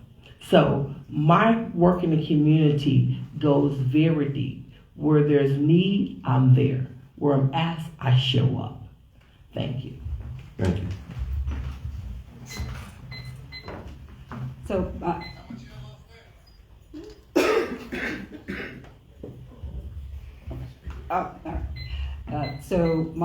and I guess I'm not sure exactly which community you're asking about, but as far as community work, most of my community work outside of the legal field, I've volunteered to do work in DFAP, as she mentioned, and other legal organizations. But most of my community work has been through my church and in working with them, and mostly on that, dealing with the benevolent side of helping individuals in the community in different committees and ministries of my church here in Dallas. I go to church in Cedar Crest. That's been most of my community involvement on that level. Thank you. Just Candace, so you know, when you speak, the audience and the camera wants to see your bright, shiny faces. So, all right. Any other questions from the audience? All right. I have a question. I know. When you return for re-election, what is one thing that you would have accomplished differently than the current situation in this court? What would you have improved? When I return, what I envision I will have improved is one, having hopefully dealt with the backlog that still exists in the courts due to COVID-19. The other thing I hopefully will have done is dealt with what I mentioned before, which is the diversity issue within the jury pool and improving that situation. Those are the two things that I think I'd want to have said I've done, amongst other things, but those would be the top two things I would want to come back and say that I have dealt with when I come back for re-election. Thank you. Thank you for letting me know I'm be elected. So what would I would say I've accomplished when I come back for re-election? The first thing I would accomplish, I would change the default rate in consumer debt cases and judicial foreclosure. I would have been in the community educating our community, setting up programs along with the law schools here to get them to work with the community to file answers, to help have a settlement program, mediation programs with the law school students to help them to help the consumer debt and the judicial foreclosure. That's number one. The second thing I would accomplish is my pro se seminars, going out in the community and better educating. I want to believe that after 4 years of being on the bench, that my community will be more educated, wiser, and better prepared to bring a lawsuit or defend a lawsuit if they're sued. Just better knowledge, better educated. Those are my two number spots I'm focusing on, outside of having a more efficient court and a court where I'm cleaning up the backlog. My two biggest areas is the consumer debt and the judicial foreclosure. Thank you.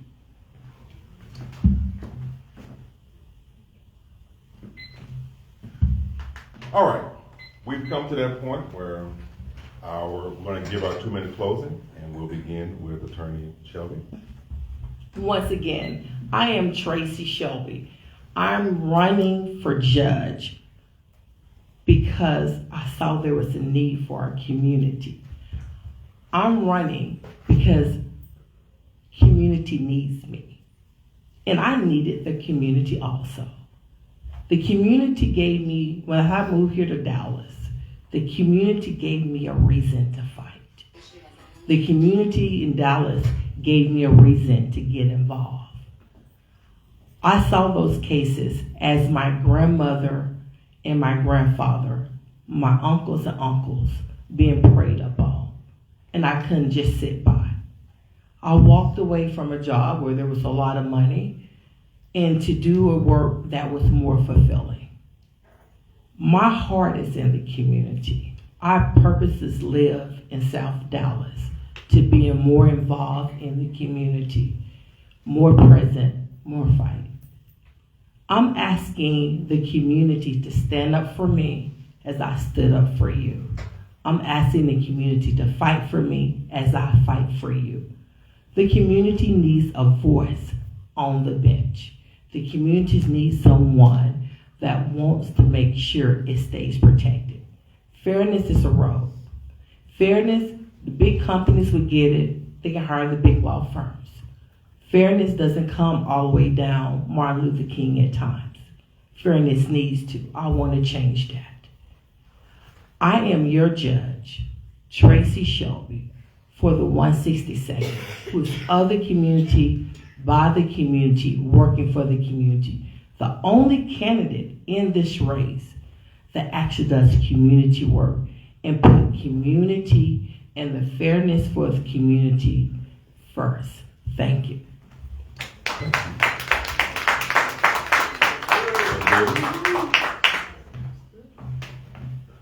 Again, thank you for being here, and thank you for your questions.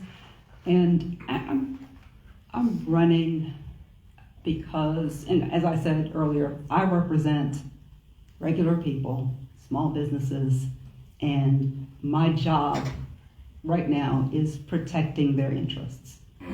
And as a judge, my job will be to protect their interests, people I represent, and the interests of everybody else, regardless of whether I know them, whether I like them, whether I agree with them. That would be my job.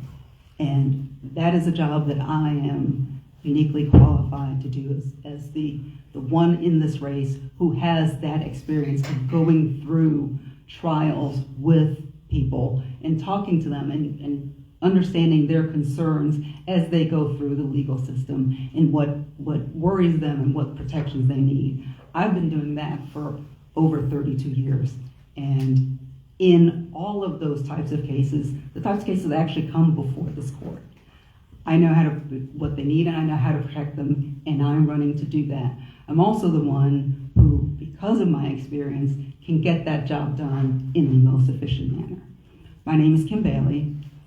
I am asking you for your support and your vote in the March 5th primary. Thank you.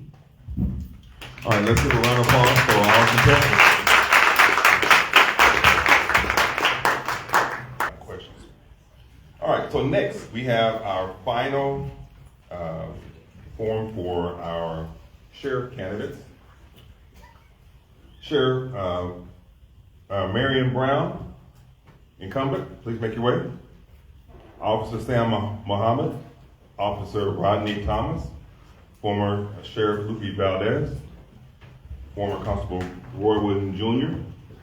Please make your way to the stage. Ready? Ready? All right, we'll begin with an incumbent, Sheriff Brown. Good evening. My name is Marion Brown. I am your Dallas County Sheriff, and I am running for re-election because I have been serving in this capacity for 5 years now, and in doing so, I have found many areas that needed work, and I have gone to do the work.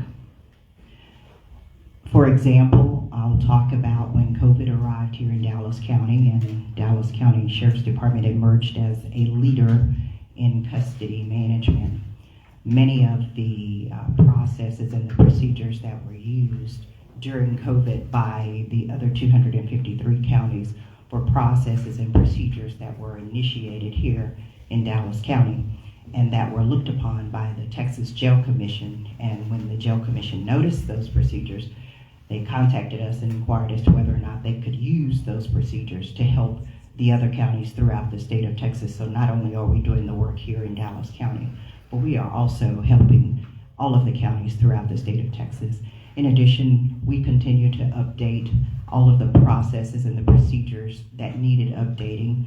I hope that you all heard last week when the Texas Jail Commission came to do their surprise inspection last week, and on Friday reported a, quote, excellent report in the jail. So I am asking you to allow us to continue to do the work, because this is not the time for us to go backwards.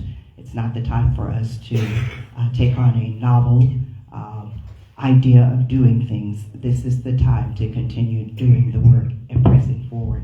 Thank you very much. Thank you. Officer Thomas.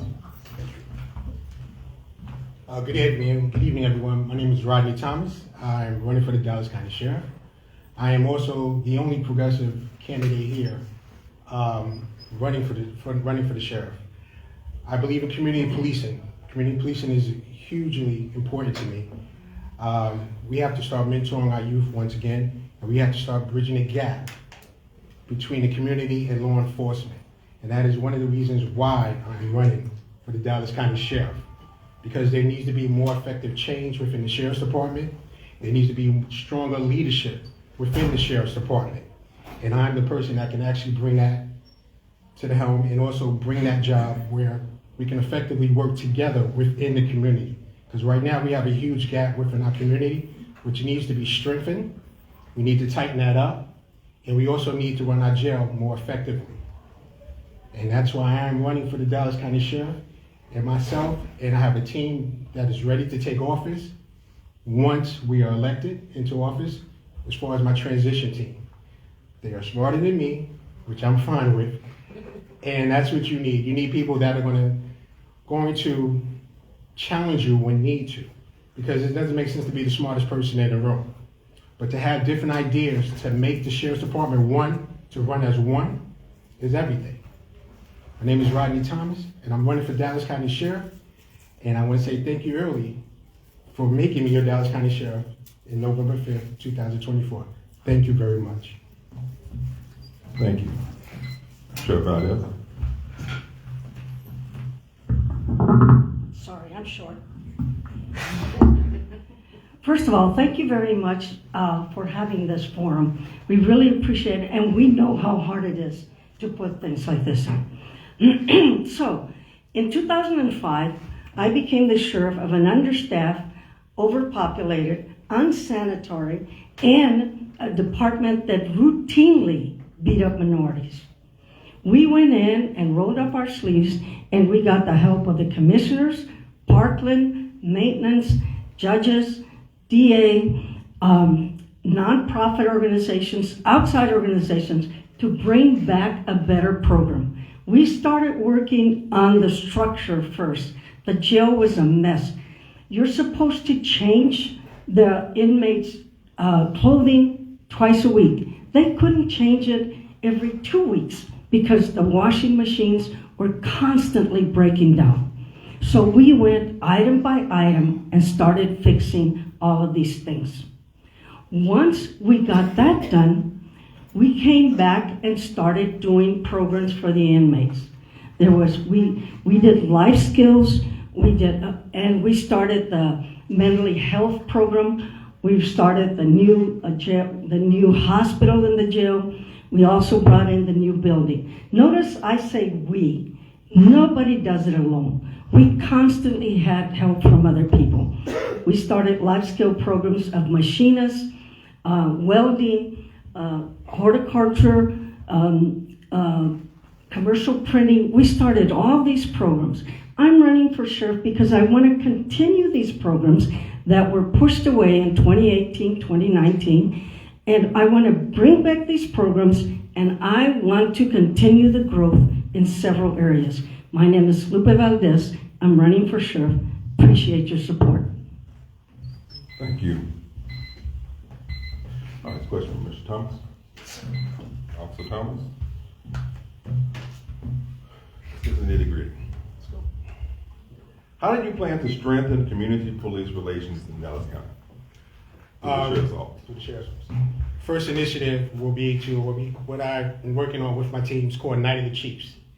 Basically, every quarter, we'll go to different cities within the county to talk to the community and community leaders, find out what's bothering them, what we need to do to make their area safer. So now we give the community a voice, which is what they haven't had. So if they have a voice to voice their opinions and voice their concerns when they're actually talking to the sheriff and the sheriff's team, it makes everything better. They can actually touch me, they can actually see me, and we can work on their concerns. And then once we hash out the concerns, we go back to the table and start working together to start building those relations and address any issues that the community had. Thank you. Same question? Same question. It's difficult with community policing because DPD has the local jurisdictions in the city. The sheriff has the rural non-incorporated areas. But let me tell you what I already did. I went to the African American Pastors Association and I asked them for their challenges, and we tried to work on it together. I went to the neighborhood associations and I asked for their challenges, and we tried to work on it together. I went to the nonprofits and I asked them for their challenges and help. And basically what I said, help me find the solution. The nonprofits, the Pastors Association, the neighborhoods, and business organizations. It was very common for me to go to Toyota, to AT&T, to, I can't even think of, Mercedes Financial, and I went to several others trying to say, here's what our issue is, can you help us and can we help you? So I continue to do this in all different areas. When I work for DeSoto Police now, and basically I'm doing the same thing for them there. We just got several grants for stuff that they needed. They needed some anti-overdose vaccines that I just got for them. They needed a person that helped with youth advocate that I just got for them. And when I say we work together to make it happen. Thank you. Thank you. Sheriff Brown. I'm proud to say that I have a background in community policing. It's what I did in municipal policing for many years before I came to Dallas County Sheriff's Department. But when I became the sheriff, one of the first things that I did was I implemented a community relations unit. And that was for the purpose of reaching out to the community and making sure that the community knew that they had a contact within the Sheriff's Department.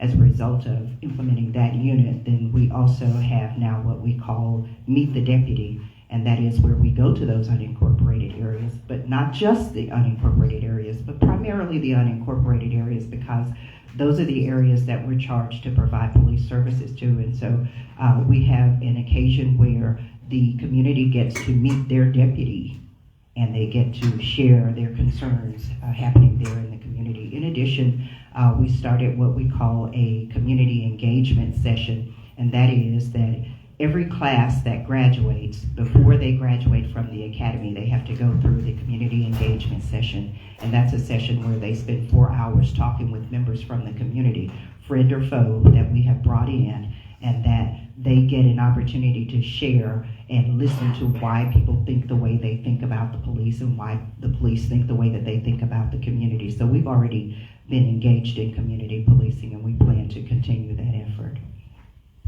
Thank you. Sheriff Brown.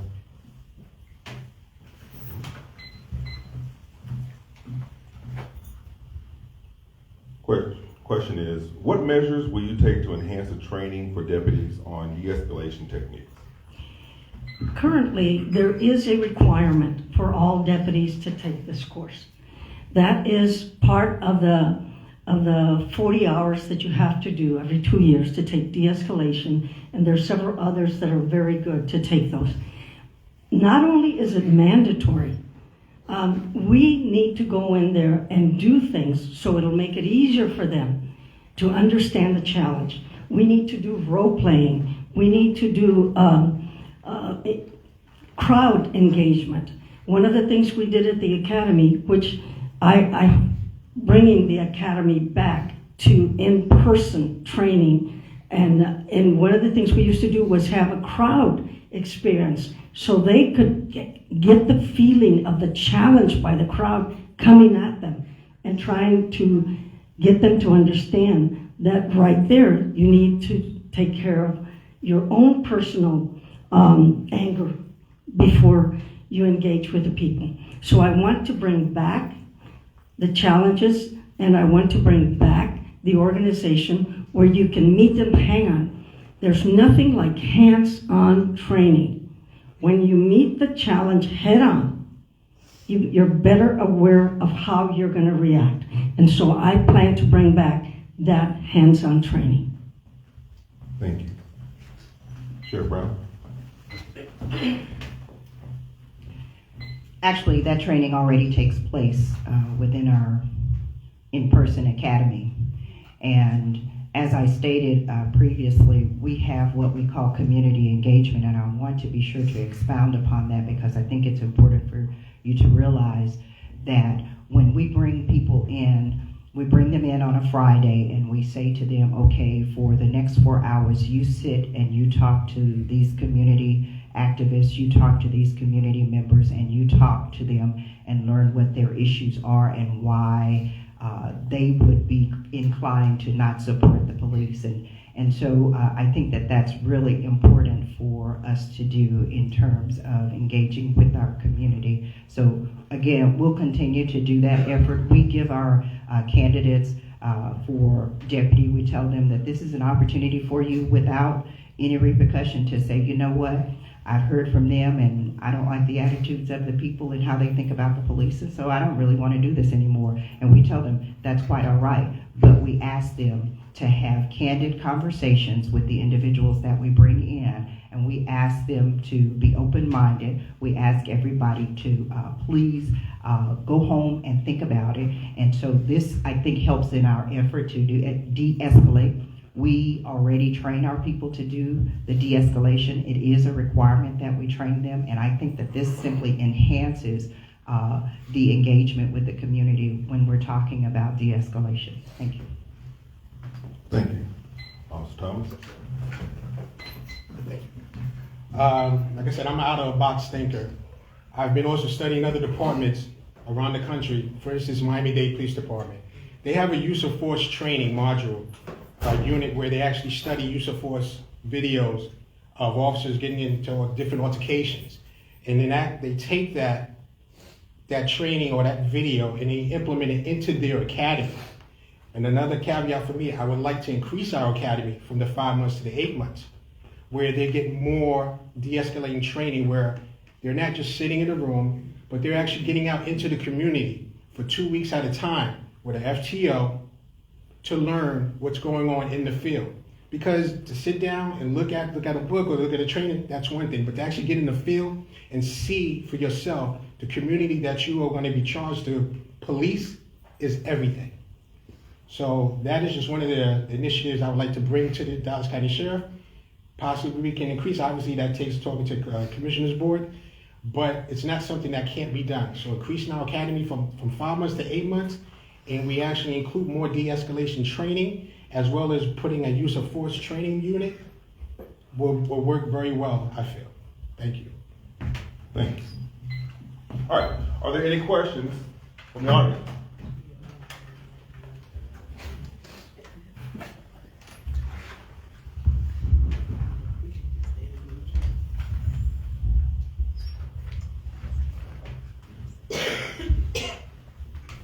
My question is, with the state of Texas closing down so many mental health institutions, and these people are being housed by the city jail, the state jail, which is Luke Sturry, what are your strategies of trying to get this reversed so the jail can house criminals instead of the mentally health people? Thank you. Sir? You repeat your question? Repeat my question? Yes. Thank you. Yeah, thanks. Okay, now my question is, can you hear me? Gotcha. Yeah. With the state, I don't want to use the word dump, but that's what they're doing. So many mental ill people into the jail, just like they're going to dump a lot of immigrants into the jail. But the question with the mentally ill, they closed down so many mental institutions.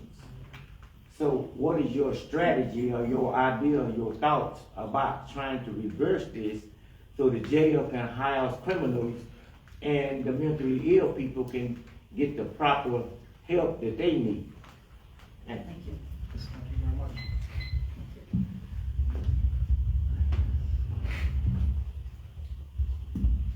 I'm sorry. Sheriff Brown? Thank you for that question. I had an opportunity to go down to Austin and testify before a House committee concerning this very topic and the need for more local beds, not just beds throughout the state of Texas, but local beds here in this area, because we are housing individuals who have mental illness, and we should not be the keepers of those who have mental illness. We should be concerned with those that the statutes say we should be concerned about, and that is those who are charged with criminal offenses.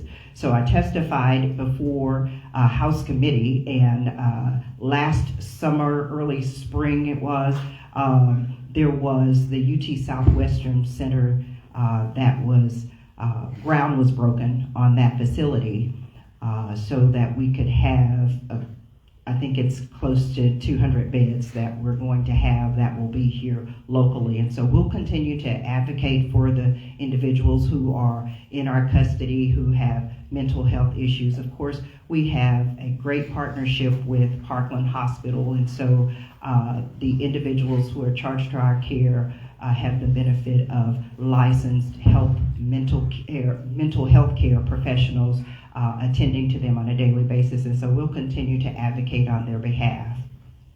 Thank you. Thank you. Officer Thomas? Mental health is a huge crisis, especially in our jails. One of the things I would pose to actually use our community programs that address mental health, because as we all said, that the sole purpose is not to have the sheriff's department take care of our mental health individuals, but to get them to a point where they can be productive citizens within Dallas County. So I would definitely use our community programs to help us to make that transition from being an inmate, detainee within our county jail, to actually being productive citizens in the Dallas County. But that takes some time. That takes a partnership where we have so many different partnerships outside of Parkland, different programs that can address our mental health individuals to get them a better purpose, I guess, in our society. But I definitely will be looking into different programs that we can address mental health individuals that are transitioning from our county jail to being in society. Thank you. Valdez? When I first took over in 2005, the mental health were basically gathered. They weren't taken care of, they were gathered. There is a fascination with the mentally ill on their body functions. And so it was embarrassing in the jail because they would slap their body functions all over the place. So I went to Parkland, I went to NAMI, and I went to several nonprofit organizations and several mental health organizations. And I said, what are we gonna do? Let's come together. Parkland is fantastic, by the way, in this, what has been fantastic in there. And we started the mental health unit at the Sheriff's Department. We also had to have people that were trained in mental health in being the officers that would work in that unit. Any officer who did not have the mental health training could not work in that unit. We want to not only continue that, as you've heard, we have a new mental health hospital coming in, and it's gonna take several years for it to happen.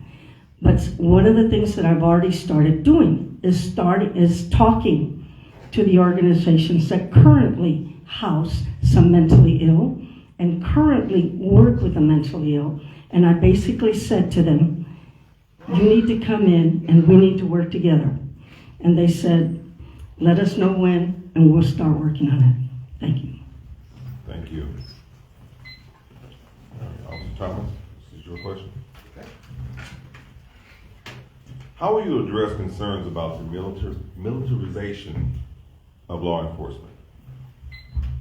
That's a good one. Militarization. As far as, give me a bit of an example. Within Dallas County Sheriff's Department. The what? Was it the what? Militarization. Militarization. Oh, yes, okay. Well, first of all, we'll take a more proactive approach, progressive community policing within the Dallas County Sheriff's Department, which include our de-escalation skills that our deputies will be trained for.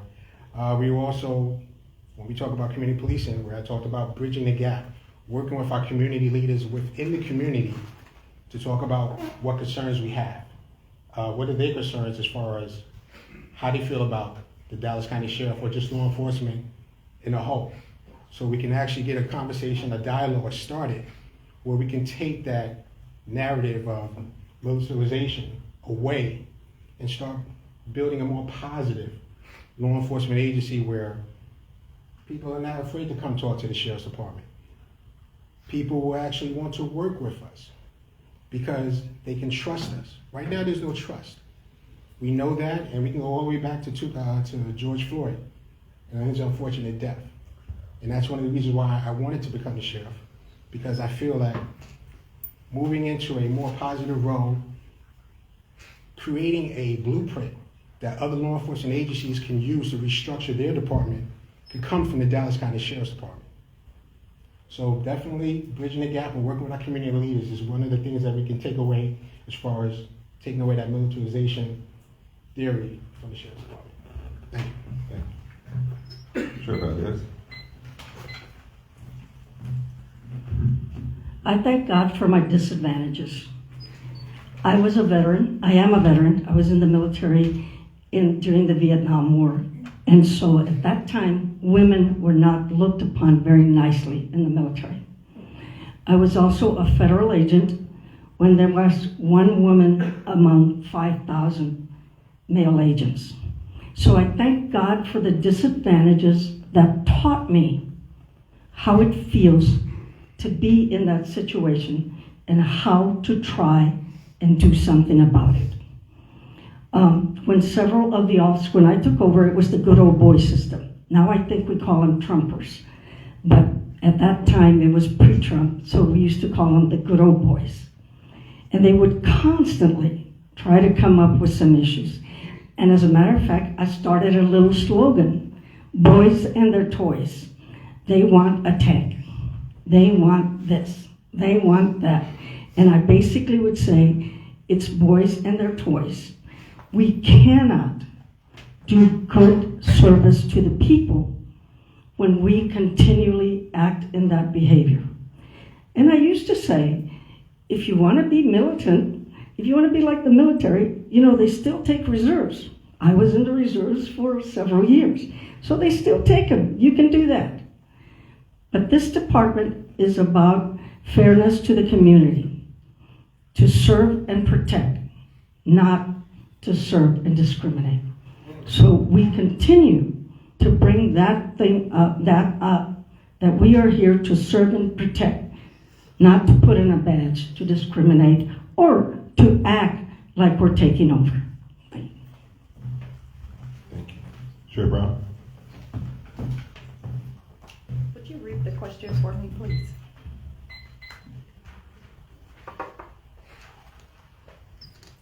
I know it has to do with militarization, but I want to hear what your question How will was. you address concerns about the militarization of law enforcement, particularly Dallas Sheriff Department? Okay.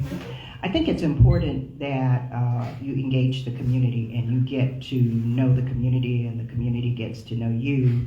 And those engagements can't always be enforcement action. They have to be those times when you're playing basketball with the kids. They have to be those times when you're at the rec center with the kids. They have to be an environment where people get to be comfortable with one another. And then what happens is now the community sees the police as human and the police sees the community as human. And then you have more of a guardian role in terms of taking care of the community more so than being militant in terms of enforcing laws.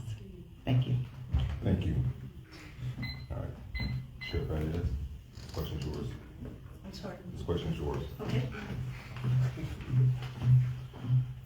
Oftentimes, as individual who is in law enforcement, you don't see people always on their good days and have to deal with that. And it is often a stressful job. We thank you for it. I want to know from you, we talk about taking care of the community. How do we take care of the officers? Meaning, how do we deal with the mental? Because oftentimes officers and the firemen have the highest rate of divorce. So how do we take care of those individuals mentally? We have to allow them to be able to talk to us. We have to allow them to be able to show some of their weaknesses. And so I made it a point to talk to every correctional officer class, every deputy class, and every civilian class. And I also started a procedure where any officer that was involved in any kind of shooting or death situation was given 3 sessions of counseling. An officer will more than likely not admit that they have problems because the stereotype has been, if you got problems, you don't need to be here. And some of that is true. But we have to get the problems, that we have to get to the issue before it becomes a problem. If you only allow them to come as a problem, it's almost too late. So I would say to them, if you've been involved in a shooting, if you've been involved in seeing a death, by the way, in the highway accidents, they see a lot of deaths. Then you have to go to a counselor for 3 sessions. And that takes care of the, oh, I'm okay. I don't need this. I'm tough. I can handle this. No, you're not. You're down to earth. You have kids. And that way they had the excuse of, well, she made me go. I have to go. And I would always say, you go 3 sessions, and then it's up to you what happens after that. If you want to continue, we'll take care of it. It will be private. You can continue doing that. And we need to listen about their families too. You know, they have problems with their families and stuff like that. It comes into the department. We not only need to take care of the inmate, we need to take care of the officer. Thank you. Sheriff Brown.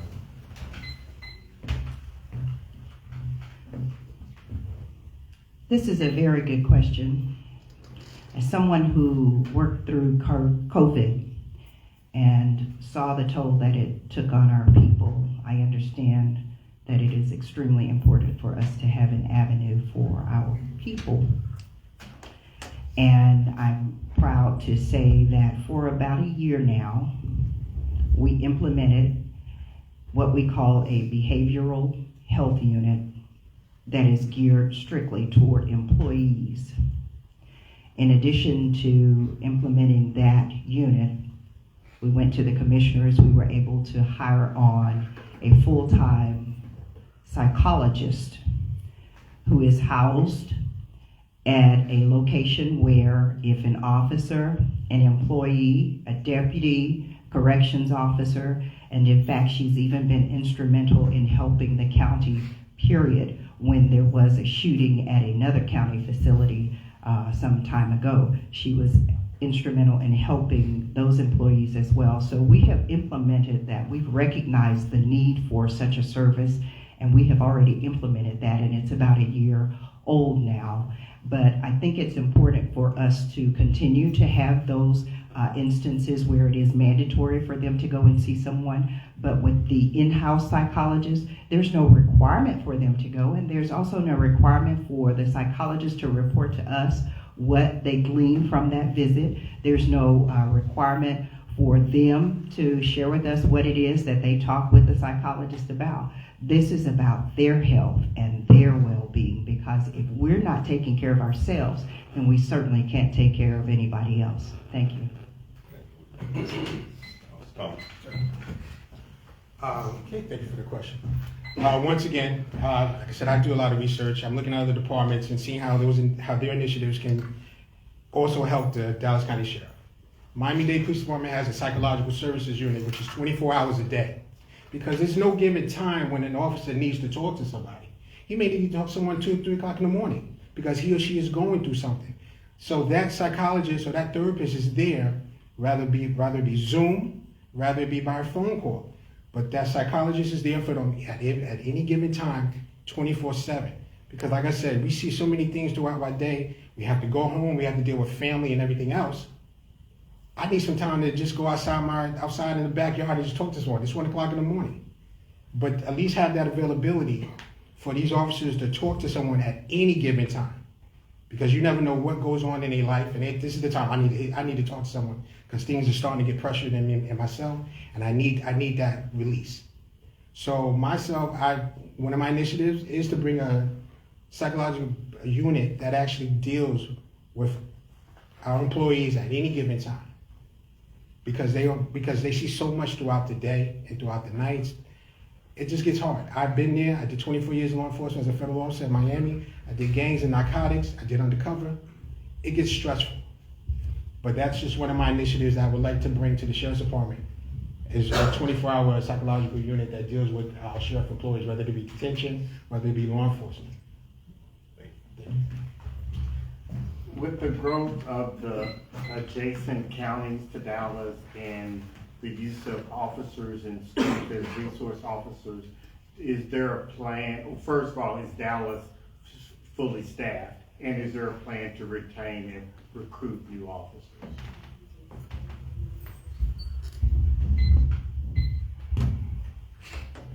Sheriff Brown.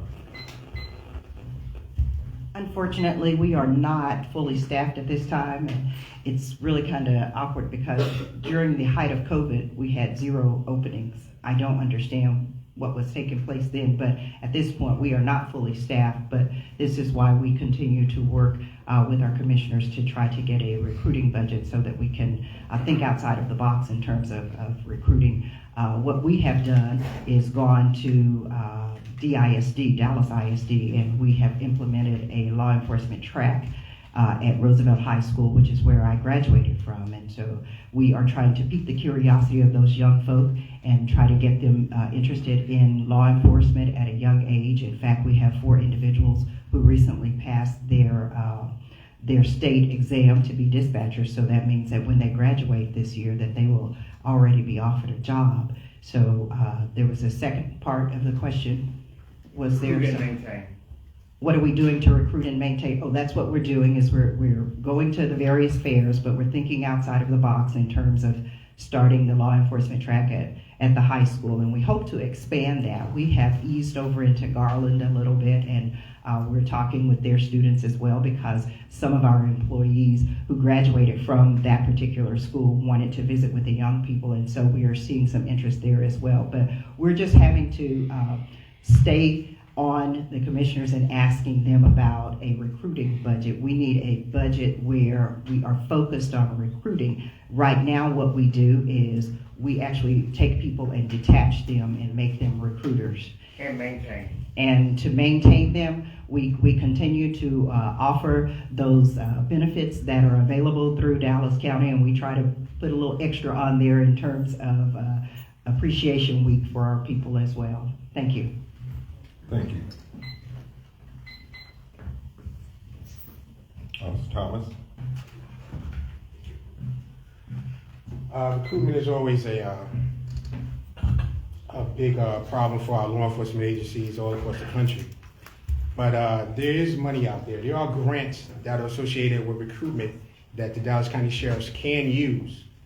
And I feel once addressed to the County Commissioners Board, I wouldn't see them having a problem with signing off on a grant that would allow the Dallas County Sheriffs to go outside of Dallas, outside of Texas, to actually start bringing in more individuals to Dallas, Texas.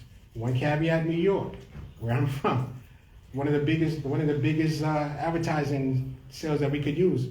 You guys pay 3 times the taxes, federal, state, and local taxes. Out here, you're not going to pay. You pay 1 federal, which is a huge benefit with a salary that is comparable for them to live with out here. So there are other avenues and other financial resources that won't plague the Dallas County residents, where we can actually use grants associated with recruitment to bring the best of the best to the Dallas County Sheriffs. Thank you.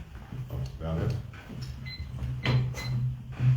At one point, the county administrator, I went and asked for positions. And the county administrator said to me, if I give you the positions, you can't recruit them. I said, give me the positions and see. He gave me 5. recruited those. I went back, I said, double that, give me 10. Says, you can't get them, give me the positions. We got them. This went on and on and on, and we were at full capacity. But what do we need to do now? We're all going after the same pool. You know, Frisco, Garland, all of us, we're all going after the same pool. So we have to do different things. We have to be at Kwanzaa, we have to be at Cinco de Mayo, we have to be at the Asian festival, we have to be at the Muslim Ramadan, we have to be at all these functions and take something with us that we can take them right there. And we have to allow them to have pride in their work. If they have pride in what they do, if they have pride in how they come in and out, they won't leave as easily as others will. And you have to acknowledge the employees. We used to have award programs quarterly. Thank you for your service. Thank you for 5 years. Thank you for 10 years. Thank you for not being absent for a whole 2 months. Thank you for not having a wreck on the highway. Thank you, thank you, thank you, thank you, thank you. And the officers will listen to you. If they feel comfortable with you there, with you and how you treat them and how you thank them and how you try to give them things that they need, and you tell them what you're doing, they'll stay. Thank you. Any questions from the audience?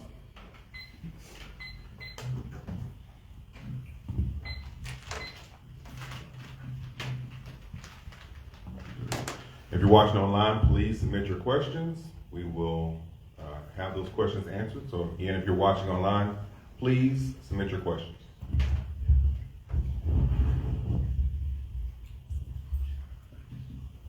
My question is, all over the country, we have had a problem with law enforcement unions, especially the union boss, so to say, overshadowing the police chiefs and the sheriffs in most of our major cities when they seem to can get the officers in line with them. Do you have a strategy or a solution to keep loyalty and let your officers know that the community trusts them and not the unions? Thank you. Police unions or police unions? Yes. All right, this question goes first, Mr. Officer Thomas. First of all, with our deputies and our sheriff's deputies, everything is about loyalty, and it starts at the top. So if we're extending ourselves as far as being leaders in senior management level, where that trickles down into our first line supervision and our boots on the ground, letting the deputies know we got your back, we're here for you. Accountability, transparency is everything.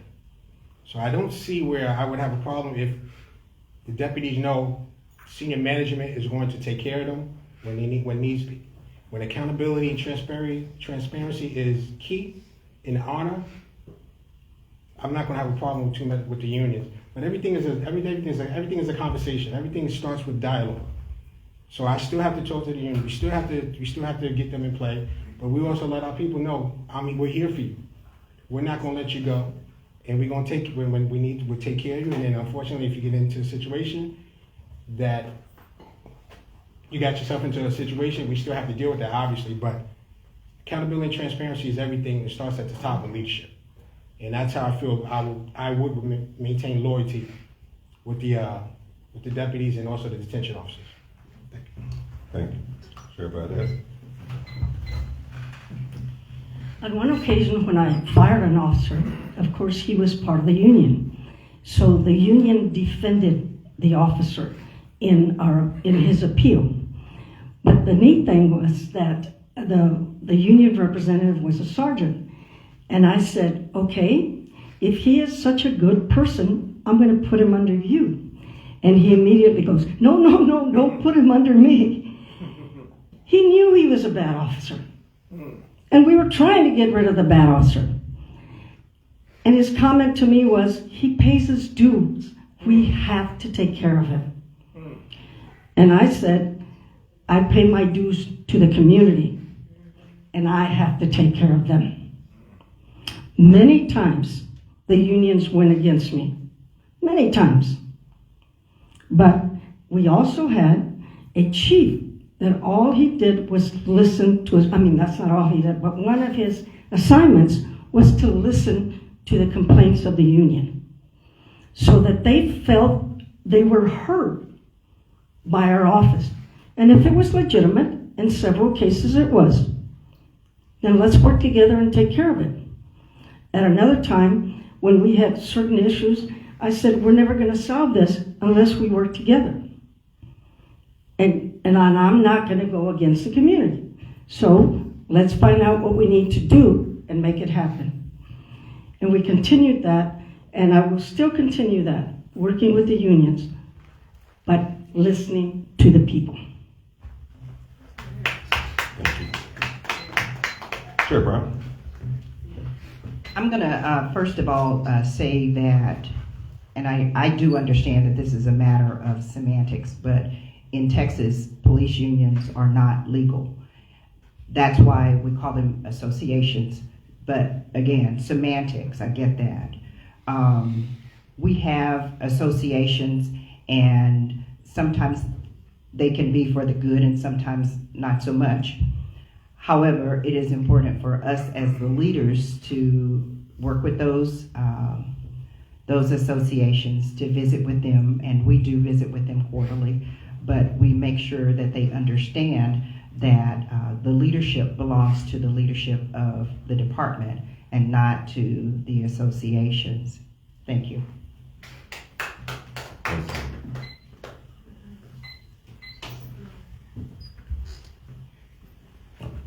Sheriff Valdez, this question is yours. The role of the Sheriff's Office extends beyond law enforcement to include responsibilities such as serving civil process and managing the county jail. What is your strategy and plan to efficiently handle these additional duties while maintaining focus on public safety? Public safety, of course, is number one, including in the jail. Public safety is just as important in the jail. My plan, I am not afraid to have people under me that are smarter than me. I am not afraid to bring people together that have good solutions. One person cannot have all the solutions. And so I'm not scared to bring in people from the inside and the outside and say, here's the challenge. Many a time in the past, let me give you an example, probation violators. We had overcrowded galore, and we came up with all of the people who were in for certain things. It turned out probation violators were the number one that year that were in the jail. So we had to get the probation and parole. We had to get the attorneys. We had to get the judge. We had to get the bailiff. We had to bring them all together and say, how do we solve this? And one of the things they said was, you got to have a court in the jail. Okay, let's put a court in the jail. We found a spot that we put a court, and so weekly, the probation violators came through and a decision was made. You're either going to jail, going to state jail, or you're going out. Why couldn't we have done that before? Because nobody was paying attention to what's going on. I want to make sure that I pay attention to the issues and then bring the people in that will help me solve those issues and not be afraid to roll up my sleeves and get in there and work with them. Thank you. Next, Sheriff Brown. Well, as has been stated, I think it's important for you to bring in people to focus on specific areas. This is why you have the command staff, because people who manage those positions are the people who need to be working closely with those people in those various areas. So again, as has been said, you don't have to be the smartest person. What you have to do is be smart enough to bring in some people to work in those various areas and delegate that responsibility so that you can cover those various areas. I always tell my people that what we do is we turn a wheel every day. And I tell them that we are like a bicycle wheel, and we all are spokes in the wheel. And that means that everybody's got the same objective, and that is for us to turn the wheel. But it's not just the objective of turning the wheel. The idea is that everybody has to turn the wheel in the same direction and at the same time in order for us to be effective. So again, you bring in the people and you assign those people to specific responsibilities, and then you step back and let them do the work that you have hired them to do. And so that's how you manage that. Thank you.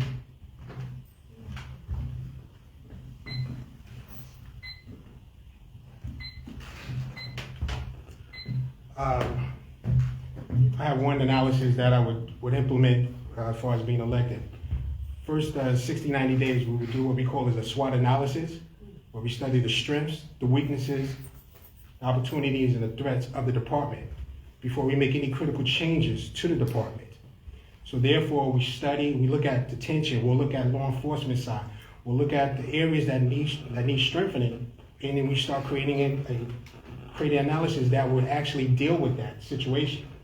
So therefore, I wouldn't make any critical changes until myself and my team get together and we do the 60 to 90 day analysis of the department to make sure that we're going in the right direction so the department can thrive and move forward in a positive way.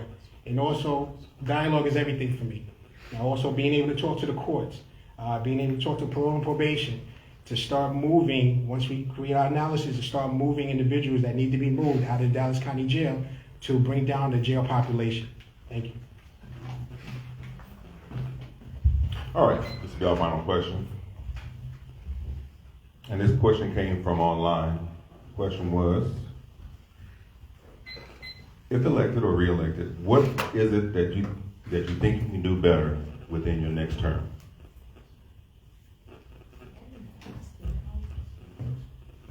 Better than what I've done in this term is what you're saying? Correct. Okay, thank you. I think that what I'd like to do better is I'd like to focus more on inmate programs.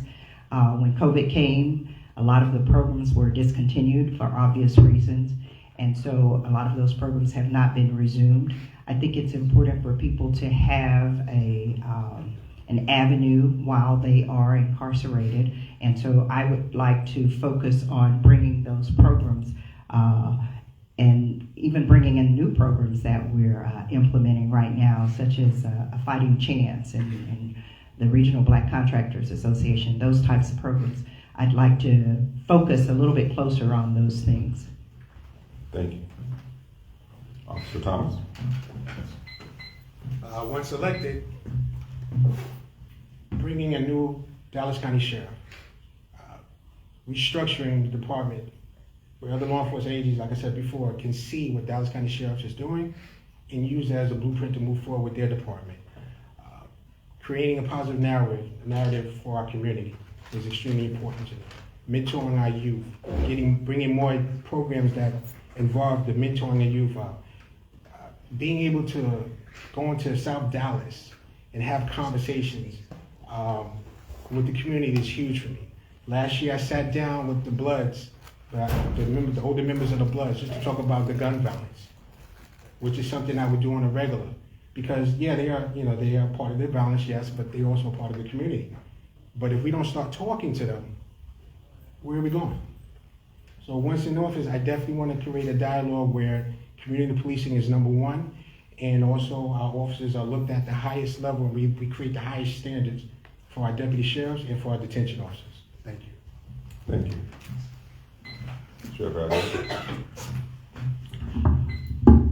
Jail is for people you're afraid of, not for people that you're angry at.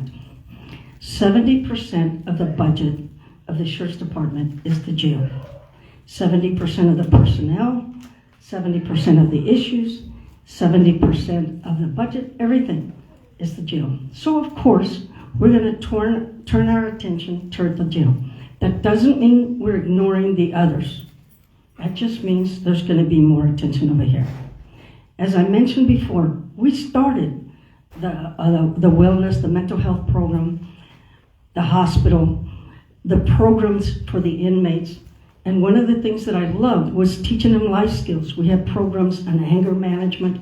We had programs on fatherhood. We had programs on dealing with your family. We had programs for women on getting away from letting the man do 70%. We also found out, the number 70 seems to come up. We also found out that 70% of the women followed men into jail. So we started doing self-assurance classes, confidence classes, and then after we did that, we did life skill classes. I plan to bring those back and even more. Creativity is how you continue building on what you have. And we need the creativity and thinking outside the box to try and bring more programs and to try and bring more officers and to try and build up our deputies. Educate to elevate has always been true of students. It's also true for departments. We need to continue to educate in our departments. Thank you. Well, ladies and gentlemen, we've come to that part of our program where we'll give our 2-minute closing remarks, and we'll begin with Officer Thomas. Thank you again for allowing me to be here tonight. Once again, I'm Rodney Thomas. I'm running for the Dallas County Sheriff. I bring accountability, transparency, integrity, and honor to the Dallas County Sheriff's Department. I am coming in with a strong leadership background, and I'm coming in with the intentions of changing this Dallas County Sheriff's. Restructuring them within the jails, restructuring in the field. I feel that being part of a department as the Dallas County Sheriff is important because it's not just me, it's everybody that's involved with the Dallas County Sheriff, from your detention officer to the person that cleans up the jail, from everybody that's on the road that are assisting in car stops, that are assisting in traffic fatalities. Everybody's important. And I'm the one person, and I'm the only person that is progressively trying to get my words together because it's the end of the night. I feel I'm the only progressive candidate here that can make those changes happen. My name is Rodney Thomas. I bring strong leadership, accountability, and transparency to the Dallas County Sheriff with honor and integrity. Thank you so much. You guys have a great evening. Thank y'all for coming out. Thank you. Sheriff Valdez. First of all, thank you so much for putting this on and for being here. I have over 40 years of law enforcement experience. I was a veteran. I am a veteran, and I was in the military for 11 years. And I also have served in local, county, state, national, and international law enforcement. I have international experience. Experience is knowledge, and knowledge put to the right task is wisdom and performance. It makes a difference who's at the top. Experience matters, success matters, how you treat your employees matters, how you deal with the outside community matters, how you treat nonprofits matters, how you treat other organizations matters, and what matters the most is who sets the tone. The tone is from the top. So most of all, what matters is who's leading the organization. My name is Lupe Valdez. I'm asking you to consider me for your vote, and I will perform as necessary. Thank you. Thank you. Sheriff Brown. My name is Marion Brown, and I'm asking you to allow me to continue to serve you as Dallas County Sheriff. When I took over the office of Dallas County Sheriff, there were many things that were behind, out of compliance, and I'm proud to say that we have been bringing the department up to date. We are compliant not only in terms of our jail inspection, but there's another side of the house, that side of the house that is the sworn side, that was out of compliance with the Texas Commission on Law Enforcement. We are now in compliance with them. We are in compliance with the National Commission on Correctional Health Care. We have received accreditation from them. We are also in compliance in terms of being CJIS compliant.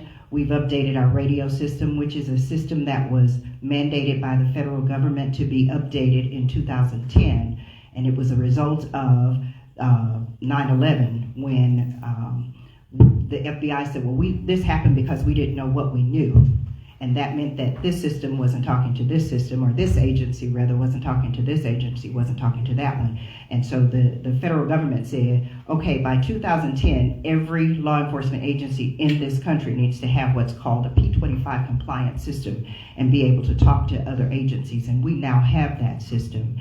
We are bringing in some programs into our jails. We are proud of the fact that we, for the first time in history, have voting on election day in our jail. That's something that we have worked toward, something that was requested, something that we have now implemented. So we are proud of that. We are proud of the things that we have done to bring the department forward. And again, this is not the time to go backwards. Neither is it the time to turn over to a novice. My name is Marion Brown. I am your Dallas County Sheriff, and I'm asking you to allow me to continue to serve you. Thank you. Thank you. Well, ladies and gentlemen, we have been informed tonight. I want to thank you for your participation. Give a round of applause for our candidates. Thank you. Now that you've been informed, do something with it. Tell your neighbors, tell your friends. Don't hide this knowledge. And for those that are watching online, we appreciate you. Thank you. We'll see you back here next Monday night. Thank you.